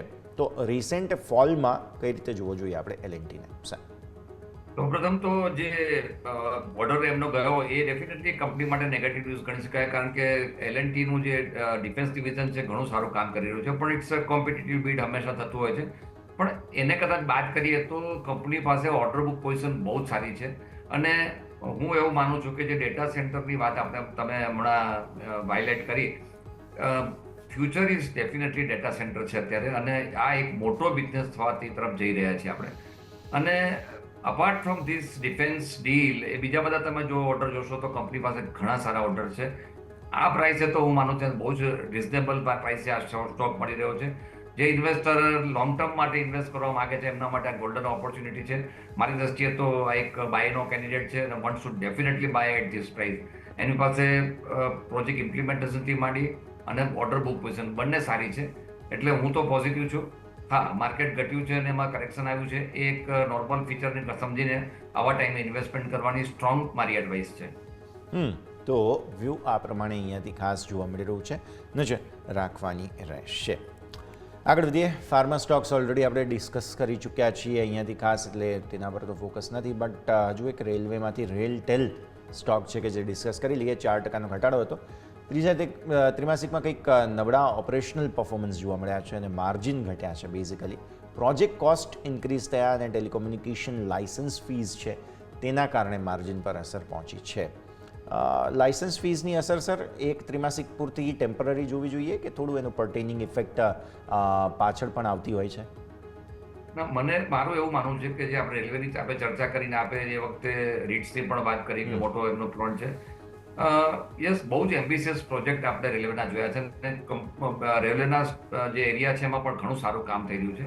પર્ટિક્યુલરલી રેલટેલની જે આપણે વાત કરી લાયસન્સિંગના કોસ્ટ કારણે એમાં જે કોસ્ટ વધી છે ડેફિનેટલી એક વન ટાઈમ જ ગણવી જોઈએ. લોંગ ટર્મમાં આની કોઈ ઇમ્પેક્ટ આવશે નહીં, એ ડેફિનેટલી ન્યુટ્રલાઇઝ થશે. જ્યારે આપણે ચર્ચા કરી રહ્યા છીએ હું મીન્સ ઓપ્ટિમિસ્ટિક છું કે બજેટમાં એક સારું એલોકેશન આવશે. અત્યારે આપણે ઓબ્ઝર્વ ચોક્કસ કરીએ છીએ, પણ મારું એવું માનવું છે કે રેલવેના સ્ટોક પણ બજેટ પછી સારા પરફોર્મ કરવાની શક્યતા છે. ખાલી માર્કેટનો સેન્ટિમેન્ટ સુધરે એના માટે વેઇટ કરી રહ્યા છે. પણ આ બધામાં બહુ જ હેવી ઇન્વેસ્ટમેન્ટ થઈ રહ્યા છે. It will definitely give good result in coming months. Maybe એક ક્વાર્ટર કદાચ આપણને નબળું જોવા મળે, પણ લોંગ ટર્મ માટે તો આ બધા સ્ટોક ઘણા બધા પ્રોમિસિંગ લાગી રહ્યા છે. અને રેલવેમાં આપણે જાણીએ છીએ કે ગવર્મેન્ટનું ફોકસ ઘણું મોટું છે. ઓલરેડી આપણે જે ચર્ચા કરી કે કયા કારણોસર જે ઇન્ફ્રા સ્પેન્ડિંગ ઘટ્યું છે, આઈ થિંક ઇટ શુડ હવે ફેબ્રુઆરી માર્ચ પછી આપણને એમાં સારી પોઝિટિવિટી જોવા મળે એવી શક્યતા છે. તો પેસિમિસ્ટિક નથી, હું ઓપ્ટિમિસ્ટિક છું. ડેફિનેટલી બાય કરવાની ઓપોર્ચ્યુનિટી છે આપણે. તો વ્યૂ આ પ્રમાણે અહીંયાથી ખાસ ખરીદદારીની સલાહ તમને બનતી જોવા મળી રહી છે. નજર રાખીએ. સર, સ્ટીલ સેક્ટરનું ઓવરવ્યૂ લેવાનો સમય આવી ગયો છે. JSW સ્ટીલ નંબર આવી ગયા, ટાટા સ્ટીલ નંબર્સ આવી ગયા. બધાનું પરફોર્મન્સ ઓવરઓલ ખરાબ છે અને પરફોર્મન્સ ખરાબ હોવાનું એક કારણ છે ચાઇનાથી આવતું સસ્તું સ્ટીલ જે ડમ્પ થઈ રહ્યું છે ભારતમાં. પરફોર્મન્સ ઓવરઓલ ખરાબ છે, પણ બ્રોકરેજ રિપોર્ટ્સ અમુક સારા આવ્યા છે. પ્લસ આવનારા દિવસોમાં રૂપિયો જો મજબૂત થાય છે તો તેનો પણ ફાયદો કદાચ ટાટા સ્ટીલ, JSW સ્ટીલને મળશે. સર, સ્ટીલ ઇન્ડસ્ટ્રી માટે ડેફિનેટલી ચેલેન્જિંગ ટાઈમ છે, કારણ કે ટાઈમ એન્ડ અગેન ઇન્ડસ્ટ્રીએ સરકાર પાસે એક પ્રપોઝલ મૂકેલી છે કે બહુ ડમ્પિંગ થયેલું સ્ટીલમાં, અને એ કારણસર જે પ્રાઇમરી સ્ટીલ ઇન્ડસ્ટ્રી છે, ટાટા સ્ટીલ છે, JSW સ્ટીલ છે, એમને ઇમ્પેક્ટ કરેલી છે. પણ યસ, જે સેકન્ડરી સ્ટીલ કે જે આપણે જનરલી MSCમાં જોતા હોઈએ છીએ એના પર બહુ જ મોટી ઇમ્પેક્ટ પડેલી છે. અને ઘણા બધા પ્લાન્ટ ફોર એટલીસ્ટ મહિનામાં 15-20 બંધ રહે છે એવી પરિસ્થિતિ થઈ ગઈ છે. પણ સમોરાવ જે એન્ટી ડમ્પિંગ ડ્યુટી કે જે સ્ટેપ લેવા જોઈએ કરેક્ટિવ, હજુ સુધી લેવાયા નથી. વાતો ઘણી થઈ છે. મને એમ લાગે છે કે આવનારા સમયમાં કદાચ ગવર્મેન્ટ આ વસ્તુના ઉપર હાથમાં લેશે. હાલના તબક્કો કોઈ એવું પોઝિટિવ આના માટે આવ્યા નથી ન્યૂઝ. આપણે વેઇટ એન્ડ વોચ કરીશું, પણ રિઝલ્ટ ડેફિનેટલી ડિસઅપોઇન્ટિંગ છે. અને મારી દ્રષ્ટિએ જ્યારથી આ મેં છેલ્લા 3-4 મહિનાથી હું ઓબ્ઝર્વ કરતો આવ્યો છું, એમાં જે રીતે ડમ્પિંગ સ્ટીલનું થયું અને પ્રોડક્શનની જે ફિગર્સ આવી હતી ત્યારે લાગતું હતું રિઝલ્ટ નબળા આવશે. પણ JSW સ્ટીલે તો બહુ જ નબળા રિઝલ્ટ આપ્યા છે. એટલે મારી દ્રષ્ટિએ થોડું હજી રાહ જોવી જોઈએ, એકદમ જમ્પ નહીં કરવું જોઈએ. જમ્પ ન કરવાની સલાહ અહીંયાથી ખાસ હજુ પણ સ્ટીલ સેક્ટર માટે થોડું રાહ જોવાની સલાહ બની રહી છે. આ સરસ સમય થઈ ગયો છે રજા લેવાનો, જેટલી આપણે ચર્ચા કરી. આપના ડિસ્ક્લોઝર્સ. જી યશ, આપણે શો દરમિયાન ઘણા સ્ટોક ડિસ્કસ કર્યા, એમાંના અમુક સ્ટોક ફેમિલીના પોર્ટફોલિયો હોઈ શકે છે. વ્યુઅર્સને મારી એ સલાહ છે કે જ્યારે આપ ઇન્વેસ્ટમેન્ટ કરો, આપના પર્સનલ ફિનાન્શિયલ એડવાઇઝરની સલાહ લઈને પછી જ ઇન્વેસ્ટમેન્ટ કરો. યશ, આપનો શો બોલાવવા માટે ખૂબ ખૂબ આભાર. થેન્ક યુ સર, ખૂબ ખૂબ આભાર આપનો અમારા સાથે જોડાવા માટે અને આ સમગ્ર ચર્ચામાં ભાગ લેવા માટે. Thank you sir. તો ભારતીય માર્કેટ્સ છેલ્લે મજબૂતી સાથે જરૂર બનત્યા છે, પણ હા, ઉપલા સ્તરોથી કરેક્શન સાઇઝેબલ આવ્યું છે. એટલે આવતીકાલે જે 15 મિનિટના ચાર્ટમાં છેલ્લું જે આ ડિસરપ્શન છે તેની ઓપનિંગ ઇફેક્ટ આવવાના ચાન્સીસ ખરા. આવતીકાલે થોડું ગેપ ડાઉન ઓપનિંગ થવાના ચાન્સીસ ખરા. આવી સ્થિતિમાં આજની તેજી આ ગેપ ડાઉન ઓપનિંગ કદાચ જો થઈ, હા, ઓવરનાઇટ કોઈ સમાચાર આવી જાય તો વાત અલગ છે, પણ હા, બાકી જો ગેપ ડાઉન ઓપનિંગ થઈ તો એનું ફોલોઅપ મૂવ શું આવે છે તેના પર તમારી નજર હોવી જોઈએ. બાકી મિડ કેપ, સ્મોલ કેપમાં હાલત ખરાબ છે અને સામે ભારતીય માર્કેટ્સમાં બ્રોડર બેંક નિફ્ટીની જ્યાં સુધી વાત આવે છે, નિફ્ટીની જ્યાં સુધી વાત આવે છે, તેજી યથાવત સોફાર છે. જોઈએ હવે આવતીકાલે શું થાય. આ સાથે જ આ શોમાં હાલ બસ આટલું જ. મને યશના આપશે રજા. આગળના અપડેટ્સ માટે આપ જોતા રહો ન્યૂઝ કેપિટલ ગુજરાત.